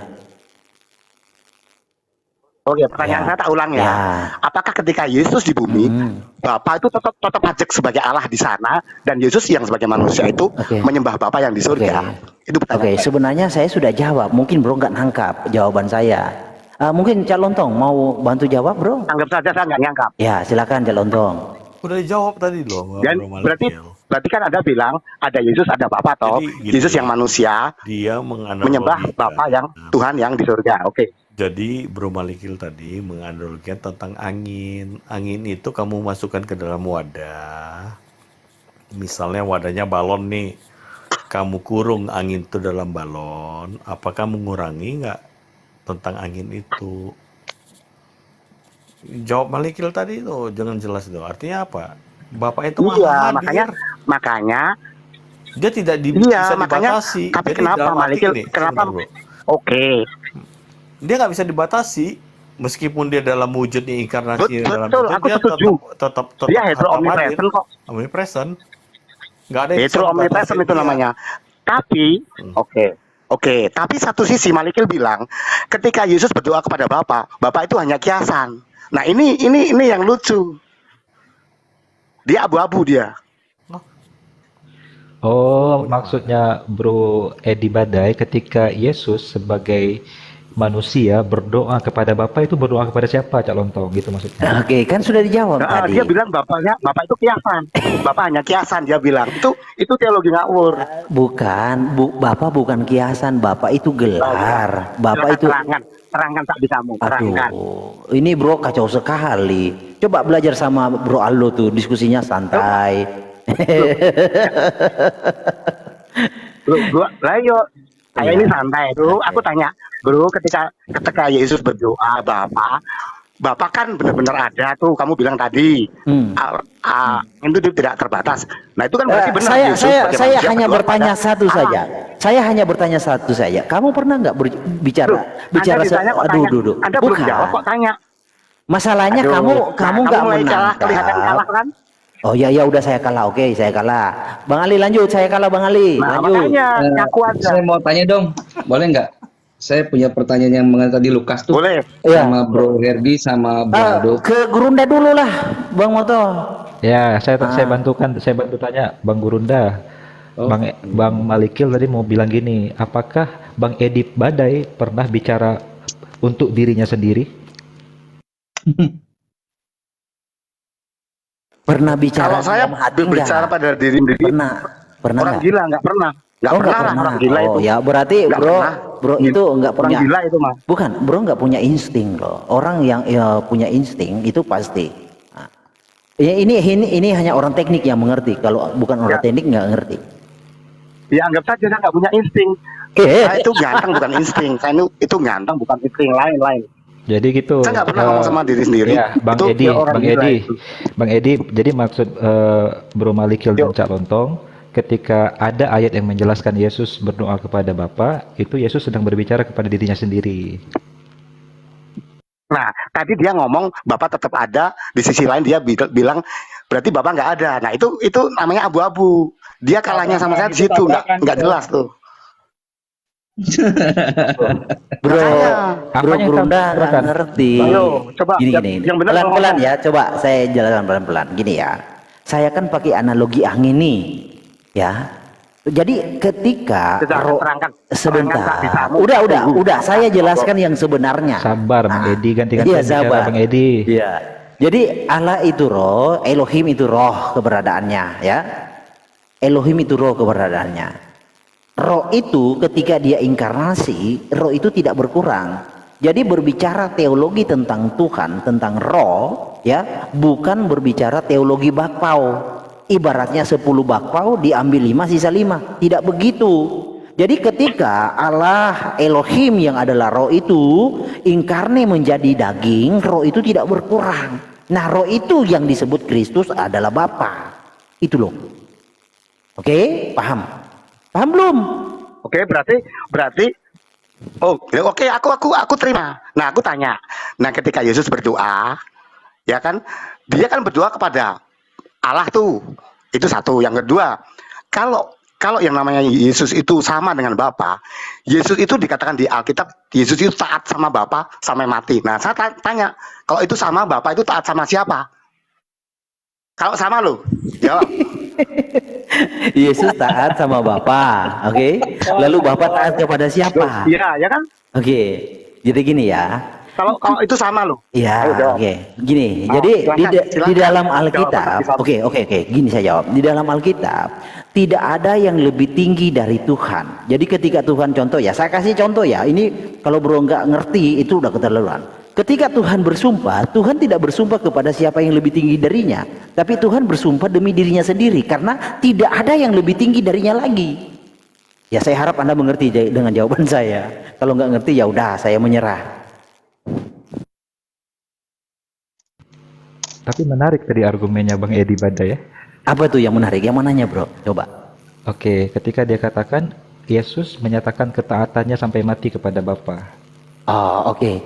Jadi itu sangat mudah untuk menjawab karena tentang penggenapan nubuatan. Jadi di dalam petunjuk nubuatan, ya saya mengacu pertama dari sini ya. Lukas 24 ayat 44. Aku datang untuk menggenapi tentang semua yang tertulis tentang aku di dalam Taurat Musa, kitab para nabi dan kitab Mazmur. Nah, petunjuk nubuatannya apa? Mesias itu datang dalam konteks apa? Dalam hal apa? Dalam perihal apa? Dijelaskan. Dia datang sebagai apa? Sebagai guru, sebagai teladan, sebagai penebus. Itu. Jadi dia melakoni sesuai dengan apa yang dia nubuatkan. Jadi kalau kekristenan kaget dengan hal demikian, saya yakin 1000% dia tidak pernah baca nubuatannya. Makanya tidak tahu ketika Yesus tampil itu dia bertindak seperti apa, nggak tahu. Itu. Sekarang gini saudara muslim, buka coba Filipi 2 ayat 8 atau Bang Aldo. Buka Filipi 2 ayat 8. Nah, kita pelan-pelan. Berkenosis ya. Filipi 2 ayat 8, Bapak. Ya, Iya. Filipi 2 ayat 8, Bang. Ya. Silakan.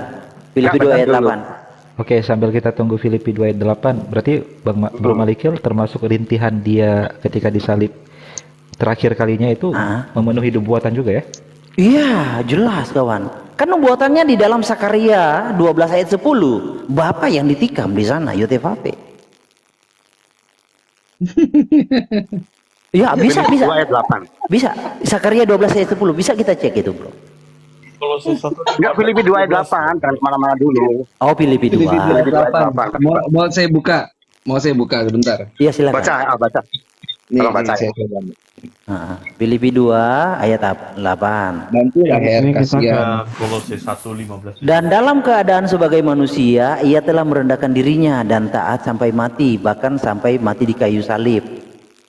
Oke, ini kan kalimatnya sungguh jelas dan teramat jelas. Dan dalam keadaan sebagai manusia. Oke. Saya dulu dong. Oh iya, monggo. Nah, ya saya dulu ya. Jadi gini, yang namanya Alkitab, yang namanya Yesus itu enggak pernah yang namanya bohong dan main sinetron, ya kan? Kalau ada kata taat, berarti ada yang ditaati. Bener nggak semuanya, ya kan? Nah, Yesus kalau dikatakan sama Yesus itu taat sama Bapa. Tadi pertanyaan saya adalah Bapa taat sama siapa kalau itu dua oknum sama? Itu yang pertama. Yang kedua, Yesus tuh nggak pernah namanya main petak umpet, pura-pura dia jadi manusia terus dianya yang di surga hilang. Enggak, dia tetap taat dan berdoa sama Bapa. Oke, Nah, saya kalau mau manggil jawab. ini enggak, dia rancu. Yesus ini ya Bapa, Bapaknya ya masih roh itu kekuasaannya enggak jelas dia. Nggak ada Jawab, rancu. coba. Pak Amir, besarkan layar saya. Biar saya jelaskan dari kaidah bahasa. Ini sudah jelas kok dari kaidah bahasa. Saya tahu. Sebentar yang dulu. diambil itu saya tahu semua. Pak Amir, Saya tahu semua. sebentar dulu. Nih. Enggak, biar enggak lama. Bukan. Soalnya dengan saya tuh singkat, Iya. ketahuan salah gitu loh. Dan Singkat saja, Pak. iya, nah, dan dalam keadaan sebagai manusia. Dan dalam keadaan sebagai manusia. Jadi kalau orang mengerti kaidah bahasa, udah terjawab nih kalau orang mengerti. Dan dalam keadaan sebagai manusia. Saya ulangi ya. Dan dalam keadaan sebagai manusia. Kalau orang tahu bahasa, kaidah bahasa, udah ngerti nih. Tanpa harus saya jelaskan. Dan dalam keadaan sebagai manusia. Ngerti nggak, Brunda? Paham, saya sampai 1000 kali paham. Apa? Pahamu apa? Pahamu apa? Pahamu apa? Paham saya adalah itu namanya hetero omnipresent. Jadi, pahammu Oke, saya jelaskan. itu Kamu satu, nggak ngerti dia saya nggak bisa jelaskan. jadi Oke. apa-apa. Kamu nggak ngerti saya jelaskan. Jadi gini. Jadi Saya keadaan jelaskan, dia, monggo. oke, Aku sebentar. jelaskan. Saya Biar jelaskan. yang di sini. Kamu nggak ngerti, ha? Keadaan dia sebelumnya berarti bukan keadaan manusia. Dia taat sampai mati, merendahkan diri dalam keadaan sebagai manusia. Keadaan sebelumnya apa dia? Nah itu kan, nah itu ayat ini kalau orang tahu kaidah bahasa tanpa harus dijelaskan sudah ngerti. Dan dalam keadaan sebagai manusia, ia telah merendahkan diri. Siapa yang telah merendahkan diri? Sebelumnya dia tidak rendah, dia tinggi. Ia telah merendahkan dirinya dan taat sampai mati, bahkan sampai mati di kayu salib. Siapa dia itu? Siapa dia itu? Yang merendahkan diri. Ah, udah. Jadi ini bro, ini tentang kaidah bahasa. Oke, saya jawab. Kalau Oke, saya jawab. Bentar. Ini giliran saya, Kalau bentar. kalau istilah kita bro, Giliran saya, itu bukan sedikit lagi, setengah menit. Ini kok Kalau bahasa kita itu RCS itu harus ditingkatkan, biar saya juga nggak capek menjelaskan. Oke, lanjut. Oke, giliran saya. Nah, gini. Nah, paham Anda itu kan omnipresent, tapi tidak hetero omnipresent, ya kan? Pikiran Anda itu ketika jadi Yesus, ya Bapak nggak ada. Ini bukan dibahas omnipresent. Karena apa? Karena Anda bilang Bapak itu, Yesus itu tidak berdoa pada Bapa, itu hanya berdoa pada dirinya sendiri. Nah, itu artinya Anda tidak bisa melihat ada 2 titik poin. Anda anti 2 titik poin karena Anda tauhid, tapi tauhid Alkitab, ya kan? Itu satu. Yang kedua saya tanya sekarang. Sekarang ini Yesus itu di surga wujudnya apa? Ini loh. Aku kasih Saya ayat tanya. ya. Silakan Cak Lontong. Mungkin Cak Lontong Buka. bantu. Kolose 1:15-17 bro. Buka bro. Oke, Oh, sebentar. itu yang tadi yo. Itu yang aku tadi dibela sama istriku. Itu yang mau aku jawab. Supaya Iya. dia tahu gitu loh siapa Iya, Kristus itu. agak capek, bro guru, agak capek sih kalau Ya, kita kalau sama saya bicara. capek lah. Pelan-pelan, bro. Bukan, Kolose kita kalau Sama saya capek dan bicara, pingsan pasti. bukan. Anda itu Oh, capeknya gini. sama saya Iya, pingsan. Kalau iya, yang lain iya, ngomong terus. iya. Lanjut. Kolose Iya. 1, Kolose 1 Kolose. 15 sampai Kolose 1 15-17 bro. Saya capek loh kalau bicara Oke, baca, sama baca. kawan. Kita pelan-pelan. Kolose Iya. 1 Iya. 15 sampai 17. Iya, perikop- adalah perikop- gambar perikopnya alam. dulu bro. Oke, Perikopnya dulu. nggak ada perikopnya kalau di sini, Oh, bro. nggak. Beda. Oke. Itu nggak ada. kalau misalnya Habis ini dibuka tak jawab. tentang Kristus Habis ini ya. tak jawab. Ya sebentar Ya, bro. silakan. Bentar. Silakan. Bentar, bro. Jadi Ini kalau harusnya misalnya Bang Ali nih, Bang Ali ini. Ayo. Heeh. Oke, ia adalah gambar Ayo, ayo. Allah Iya, yang iya di tidak sini kelihatan. pokoknya banyak siapa? tak Iya di bantai sini habis ini. siapa, bro? Iya di sini siapa, bro? Iya, ia sini siapa katanya? Gurunda. Kristus Iya, Kristus adalah Kristus, oke. adalah Oke. gambar Allah yang tidak kelihatan. Gambar Allah yang tidak kelihatan. Yang suluk. Seluruh kepenuhan Allah ada dalam Kristus, bener nggak? Aduh, Mama. Santai lah, Sudah belum? Gurunda. Baca. Sudah belum? Tak Enggak, jawab, bro. Belum selesai, bro. Belum dibacakan 15 Sudah belum? sampai 17, bro. Oke. Lebih utama dari segala Oh, yang baca, baca. diciptakan. Karena ayat itu tahu banget. Sebentar.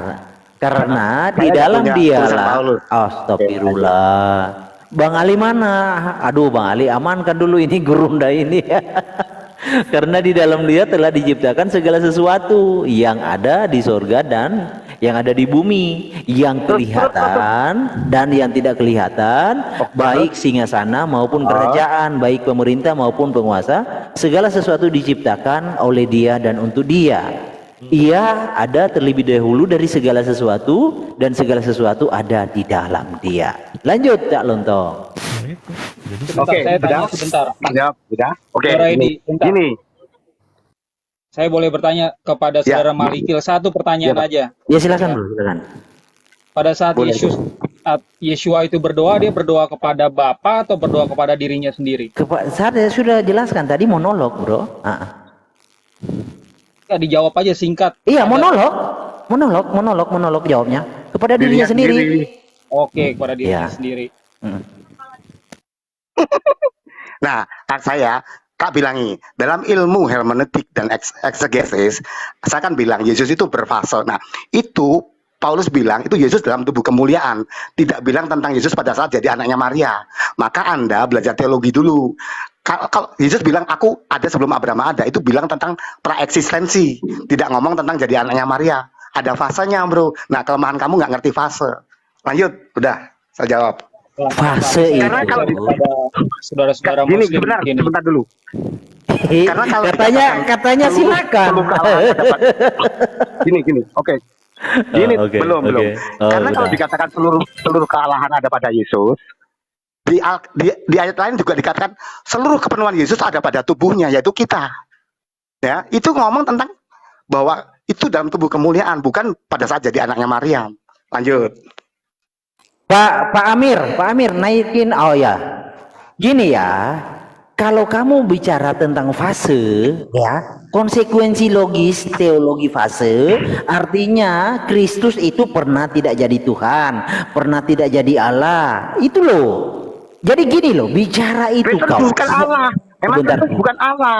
Kristus itu bukan Allah. Oke, Lah, kamu Tuhan. aja yang Oke, bilang Yesus bukan Allah. Oke, ini udah dekat loh. Mana tuh Bang Ali, ini udah ada satu ini, udah dekat. Jadi kalau kita bukan. Lanjut. Oke, gini. Gini, editor Nado, kalau kamu bicara tentang fase, gini loh. Saya ajak kawan-kawan Kristen ya. Banyak, hampir semua kawan-kawan Kristen Tritunggal itu kalau bicara tidak mengerti apa yang dia ucapkan. Dia tidak sampai dengan konsekuensi logis Nggak setiap usah sama ucapannya. mereka. Aduh, Saya sebentar bukan dulu. Tritunggal. Saya Sebentar aja dulu. sama saya. Nggak usah sama yang lain. Oke. Saya harap Itu loh caranya Anda, dialog. saya harap Anda kalau berbicara, Anda sebelum mengucapkan kata-kata, Anda pemikiran Anda tentang konsekuensi logis itu yang sampai dulu, baru kata-kata itu kau ucapkan. Ya, jadi kalau kamu mau berbicara Anda belum contoh, jadi sebentar Kristen dulu. semua. Aduh, Nah, kamu bilang ini- itu. Nah, iya. sebentar Saya beritahu dulu. supaya kamu nggak takabur. Kamu Gini, tuh belum punya gini. doktrin ini. Saya sudah tahu semua. Aduh, gini, Udah, kasihan. kamu Ya, berbicara fase. Ya. Konsekuensi dari diksi yang tentang fase itu berarti Yesus itu pernah tidak jadi Tuhan. Aduh, gimana sih, bro? Ya, lanjut. Memang dia bukan Allah. Saya bukan bilang Allah kok. Tuhan. Yang dia Allah kan kamu. Aduh, Jadi dalam Kolose 1:15 kalau kurios, tadi, di dalam Kolose 1:15 itu tadi dalam kamu tubuh nggak kemuliaan. Itu secara eksegesis itu dalam tubuh kemuliaan, bukan waktu prapaskah. aduh. Mulai ngarang Jadi nih makanya si karena kamu nggak Gurunda ini nih. Pak Amir, yang lain Gini. lah. Kalau kayak gini kacau, Bro Aldo aja. Gini. Tuh. Bang Malikil, belum. saya mau Ini saudara jawab Muslim. dikit nih. Ya silakan bro, silakan. Mario, Ini sebentar, saya satu menit. Mario ada. 1 menit ya, 1 menit aja. Mario Tritunggal. 1 menit saja, 1 menit. Gini, 1 menit saja. Gini, Yesus itu yang dalam anaknya Maria, dalam tubuh kemuliaan, dalam Alfa Omega, dalam kitab Wahyu, itu fasenya beda. Kalau Malikil ini dianggap sama semua, ya silahkan. Itu namanya tidak tahu Tadi kan kristologi baru gitu loh. dibaca Lanjut. ayatnya Kolose 1. Kamu mau bahas kristologi dengan aku? Gini sebentar, Bu. Tuh, Dalam Kolose saya 1, dengan gurumu 15. Enggak, lu mau Aku bahas aja mau. kristologi dengan aku. Aku buat kamu kencing-kencing di gurumu. sini. Percuma bro. Gurumu aja. Oke, Kalau kita kamu bahas apa-apa, kristologi. kamu di bawah Ayo saja. kita bahas kristologi. Percuma. Kamu bilang kalau saja nggak tahu. Percuma. Kamu Oke, kita bahas ya. Nggak bakal nyambung. Ayo kita Percuma. bahas Nggak pernah kristologi. nyambung. Orang di bawah saya kok nyambung. Coba, ayo. Lah itu Aldo udah turun. Nah ini Itu aja juga editor udah. Nado ini aduh Pak. Tung itu kalau bahas itu pasti teriak-teriak kayak gini, kayak preman. Iya, Roh jahatnya keluar. jadi gini loh, Bu Ayat Bunda apalah. Cinta. Tadi kan barusan dibacakan ayatnya dalam Kolose 1:15. Dia adalah gambar Allah itu sendiri yang tidak, gambar Allah yang tidak kelihatan. Kristus itu adalah gambar Allah yang tidak kelihatan itu loh, Bro. Terus Saya Anda jawab nggak? katakan dia Nah, sebentar, Bro. Gini, Bro. Kalau Anda kan dia bukan Allah itu, artinya Anda ingin kontradiksi dengan Kolose 1 ayat 15. Begini saya jawab ya. Sebentar, Oke, Bro. saya tuh tahu Sebentar. semua. Gurumu itu ngomong dengan saya Tahu kalah. apa? Gini, tahu apa lah? Gini, gurumu Hertanda terus apa itu yang cabul sama wanita yo kalah sama. Ini, jadi Paulus itu bilang gini aja, mulai lagi, Paulus. tapi yang tertib guys, jangan nyerang pribadi. Iya, masa Oke, ngomong silakan. guru Ini ada kita nggak- Daniel, ada Bro Edi. Oke, gini aja nih moderatori, mulai dari Bro Edi dulu, silakan Bro Edi. Oke. Paparannya gimana? Jadi gini, jadi begini. Kalau kita belajar kristologi di sekolah teologi ya, bukan di sekolah gereja punya sekolah loh ya, atau di sekolah orang yang menemukan doktrin loh ya. Sekolah teologi yang umum, Yesus itu punya fase. Jadi ketika dia jadi anak Maria, itu namanya prapaskah. Ketika dia bangkit, itu pasca-pasca. Nah, ayat itu mengatakan ada tentang Yesus yang ketika jadi anak Maria, ada yang mengatakan tentang setelah kebangkitan, ada juga yang mengatakan ketika dia di praeksistensi di kitab Wahyu. Jadi manakala kita tidak melihat ayat itu sedang bicara di fase apa, maka akan rancu. Wah, ayat itu juga mengatakan tentang gereja itu juga kepenuhan Kristus gitu loh. Kalau tentang kepenuhan, Yesus kepenuhan Allah itu biasa. Saya kepenuhan Kristus itu biasa. Tapi ayat itu tidak sedang mengatakan bahwa Yesus anak Maria itu adalah Allah. Tidak. Nah, kaum yang tidak fase atau tidak sekolah teologi yang umum itu akan menganggap Yesus itu sama semua, yang jadi anak Maria, yang dalam tubuh kebangkitan, yang sebelum eksistensi itu dianggap sama semua. Nah, terus sekarang dia paling bingung kalau ditanya sekarang ini wujud Yesus apa dan Bapa gimana. Dia paling bingung. Paling dia ngomong ya roh itu meliputi. Terus Ya, gini loh, Bro. Yesus itu bisa jadi roh atau jawabnya dia itu Coba manusia, kamu dia yang bingung. baca, enggak, kamu baca aja Kolose 1:15 sampai 17. Iya. Saya sudah Apa sih? baca, saya itu guru tafsir Bang Kolose. Cak Saya itu Lontong. kuliah. Biarin Bentar, jangan nanti saya dipotong hadapi guys, dia. jangan dipotong, biar Edi sampai selesai, nanti ditanggapi sama Daniel. Silakan Ya, selesaikan. makanya gini, makanya saya boleh disalahkan, tapi saya mau memberi penerangan tentang beda saya dengan beliau. Jadi gini, melihat Yesus itu, kalau saudara muslim memang nggak ngerti, taunya Yesus ya itu toh. Tapi kalau kita ngerti, Yesus yang jadi anak Maria, Yesus yang dalam tubuh kebangkitan, Yesus yang dikatakan dalam kitab Wahyu, itu fasenya berbeda. Nah, kita kalau tidak belajar Alkitab, kita ambil semua ayat Kolose, itu dianggapnya sama. Padahal yang Kolose itu tidak bicara tentang yang jadi anaknya manusia. Karena berita Injil itu justru mengatakan bahwa bagian dari ilahi itu menjadi manusia. Dan dia itu 100% manusia, hanya asalnya dari ilahi. Kalau dia, Maria itu terlambat menyadari, bisa matilah Yesus. Kalau Maria ini makanya tidak bergizi, kuruslah Yesus. Dia benar-benar sebagai manusia. Kita kalau ditebus setengah manusia, itu Allah setengah dewa, itu nggak sah.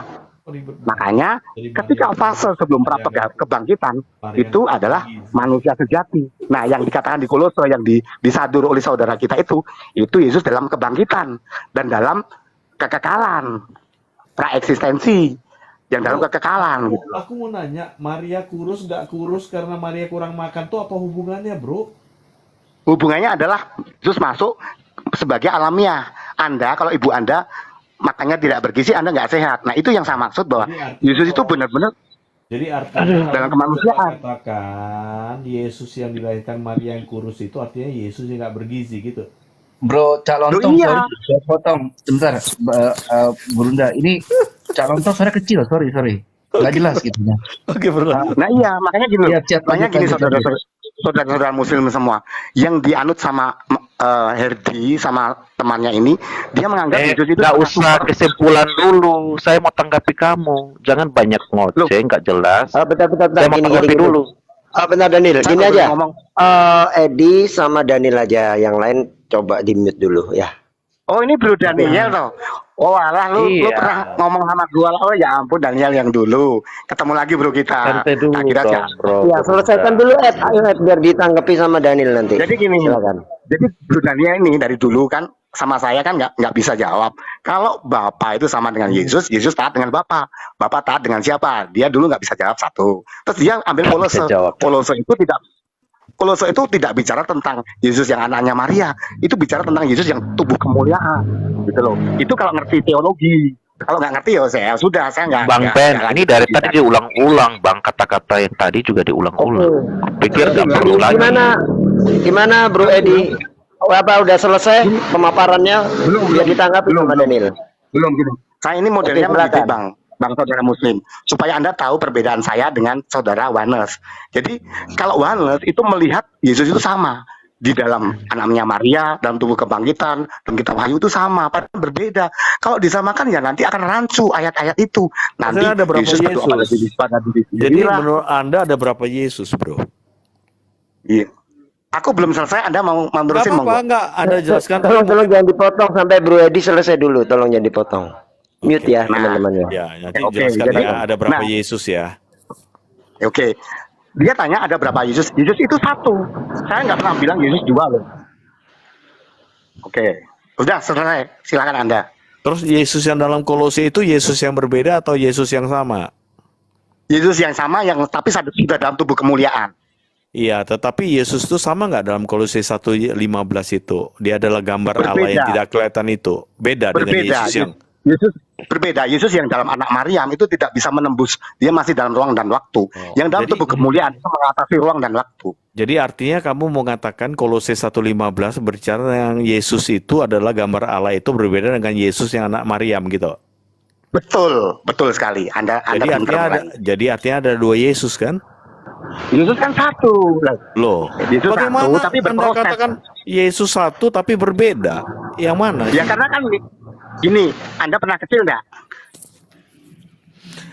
Saya kecil sama saya besar, apakah saya berbeda ataukah saya Berbeda. dengan beda? Berbeda. Waktu kecil kamu tidak bisa ngateng, besar sudah bisa ngateng, kan? Beda kan? Nah itu. Oh, jadi menurut Anda kalau waktu sama Anda berarti- kecil, jadi gurunda kecil sama gurunda remaja sama gurunda tua itu adalah tiga gurunda yang berbeda gitu.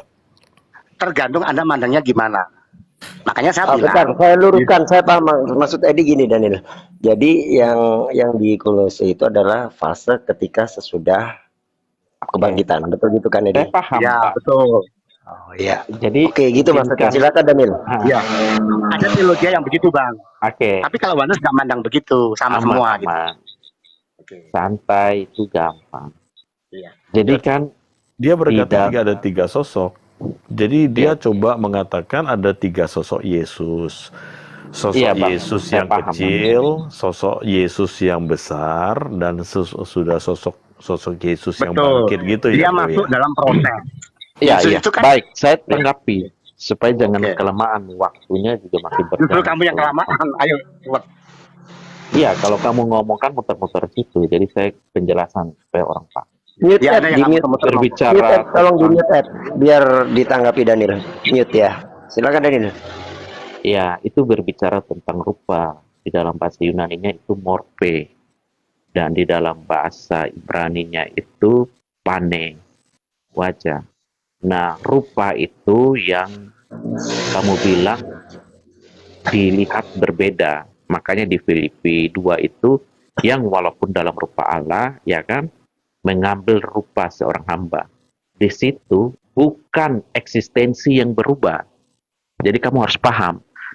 Kalau kamu tadi pakai kata pra-eksistensi itu udah sangat irasional, ya. Sorry, ya. Karena pra-eksistensi itu artinya sebelum dia ada.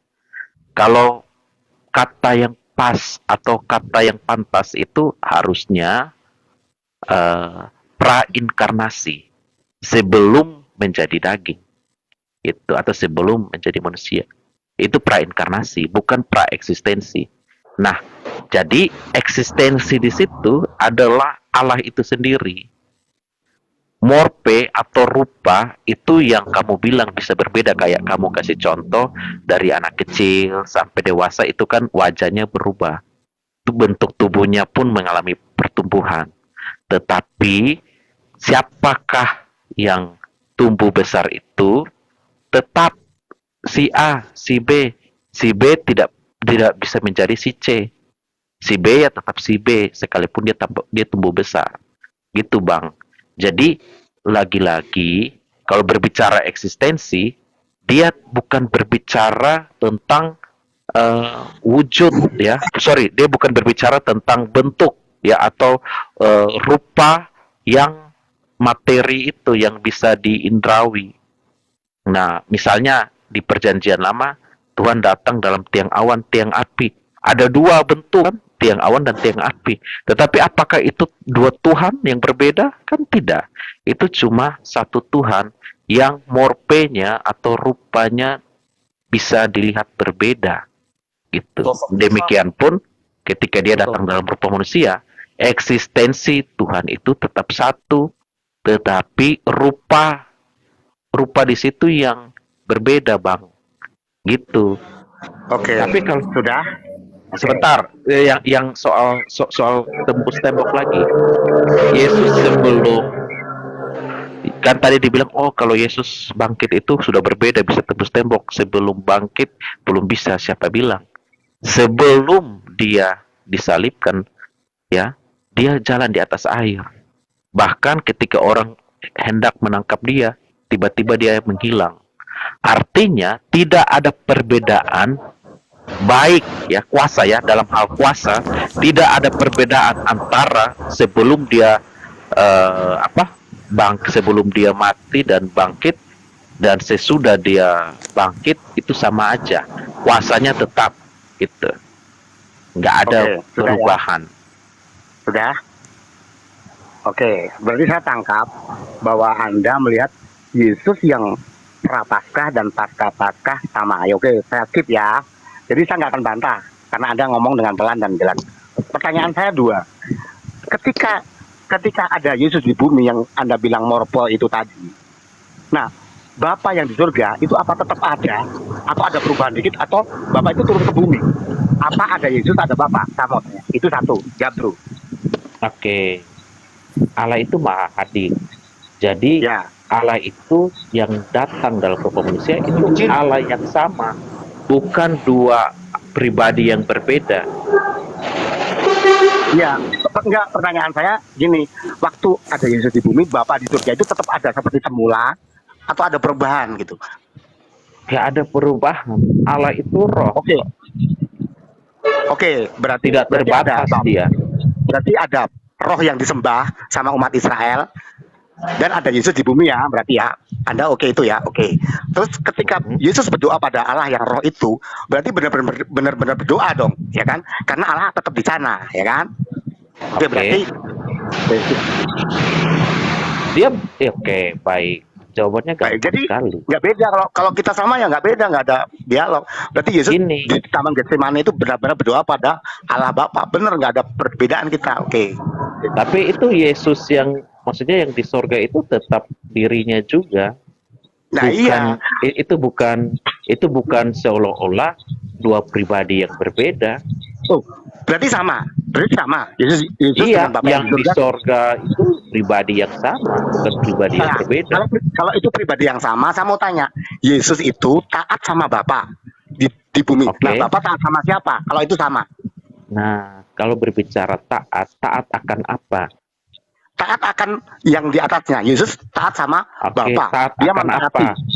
Taat Apa akan yang Bapak, perintahnya. kalau gitu, oke, perintah apa yang di mana? Di Perintah perjanjian yang lama, di perjanjian lama itulah nubuat yang akan digenapi oleh Mesias. Itulah yang ditaati. Artinya, janji Allah itu sendiri, dia setia melakukannya. Dalam enggak rupa begini, manusia, dalam rupa begini. manusia, Bang, kata dia setia terhadap janjinya, itu dalam rupa manusia dipakai kata taat. Taat terhadap Oke. apa? Firmannya sendiri yang Oke. dia sampaikan sebelumnya. Gitu. Lah, Bapak di surga taat dengan siapa? Kan gini, Bang, ini contoh sederhana ya. Bang Ben Anda Abraham, tadi saya bilang dua pribadi ini sama. Anda kan bilang itu. Oke. Kalau sama bukan dua berarti pribadi sama, satu pribadi. Bapa Oke, dan Yesus kalau- itu satu pribadi. Oke, kalau satu Kalau pribadi dua sama, pribadi kok berarti yang berbeda dong. Oke. Kalau satu pribadi, yang satu taat sama Gini loh, Bapak, yang satu Gurunda. nggak ada yang Gurunda. ditaati. Berarti beda dong. Nggak Saya sama. coba gini loh, Gurunda. Saya pakai analoginya seperti ini. Kita mungkin tinggal di negara yang berbeda. Kita tinggalnya negaranya berbeda. Tapi kita tinggal di negara. Itu suara apa tuh? Suara apa dulu? Sebentar Gurunda ya. Jadi maksudnya gini, waktu Anda melihat matahari dengan saya yang melihat matahari, saya misalnya tinggal di Eropa, waktu saya melihat matahari di Eropa, ada nggak? Assalamualaikum warahmatullahi wabarakatuh. Bentar ya, bro. Jadi Assalamualaikum BSM Hamasya. Selamat malam semua. malam bro. Malam.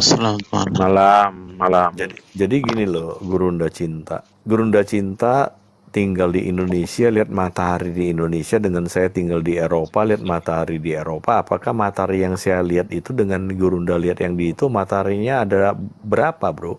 Matahari yang sama atau matahari yang berbeda? Ada dua, Bang. Ada dua matahari. Iya. Jadi matahari di Eropa berbeda dengan matahari di Indonesia gitu ya bro?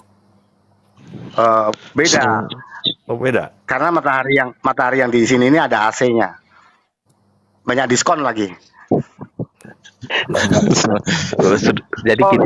Jadi gini. yang Mbak- Izin Mbak menanggapi, maksud itu, izin menanggapi Kan. mengenai matahari itu saya tertarik sekali. Nah, dari dalam matahari itu ada apa aja, Pak? Nggak gini. Nggak. Bentar. Jangan dibajak tema ya. Jangan bajak tema. Jadi Fokus. Baik. Tolong jangan bajak tema. jangan melebar. Tentunya sama. Oke, silakan. Itu sama. Ya, Saya tuh jadi- orangnya langsung tek sama. Terus gimana? Maksudnya gini loh, matahari yang Gurunda lihat di tempatnya Gurunda dengan matahari yang saya lihat di tempat saya, meskipun kita di dua tempat yang jauh berbeda, jauh ini mungkin antara kita itu berapa ribu kilometer. Apakah itu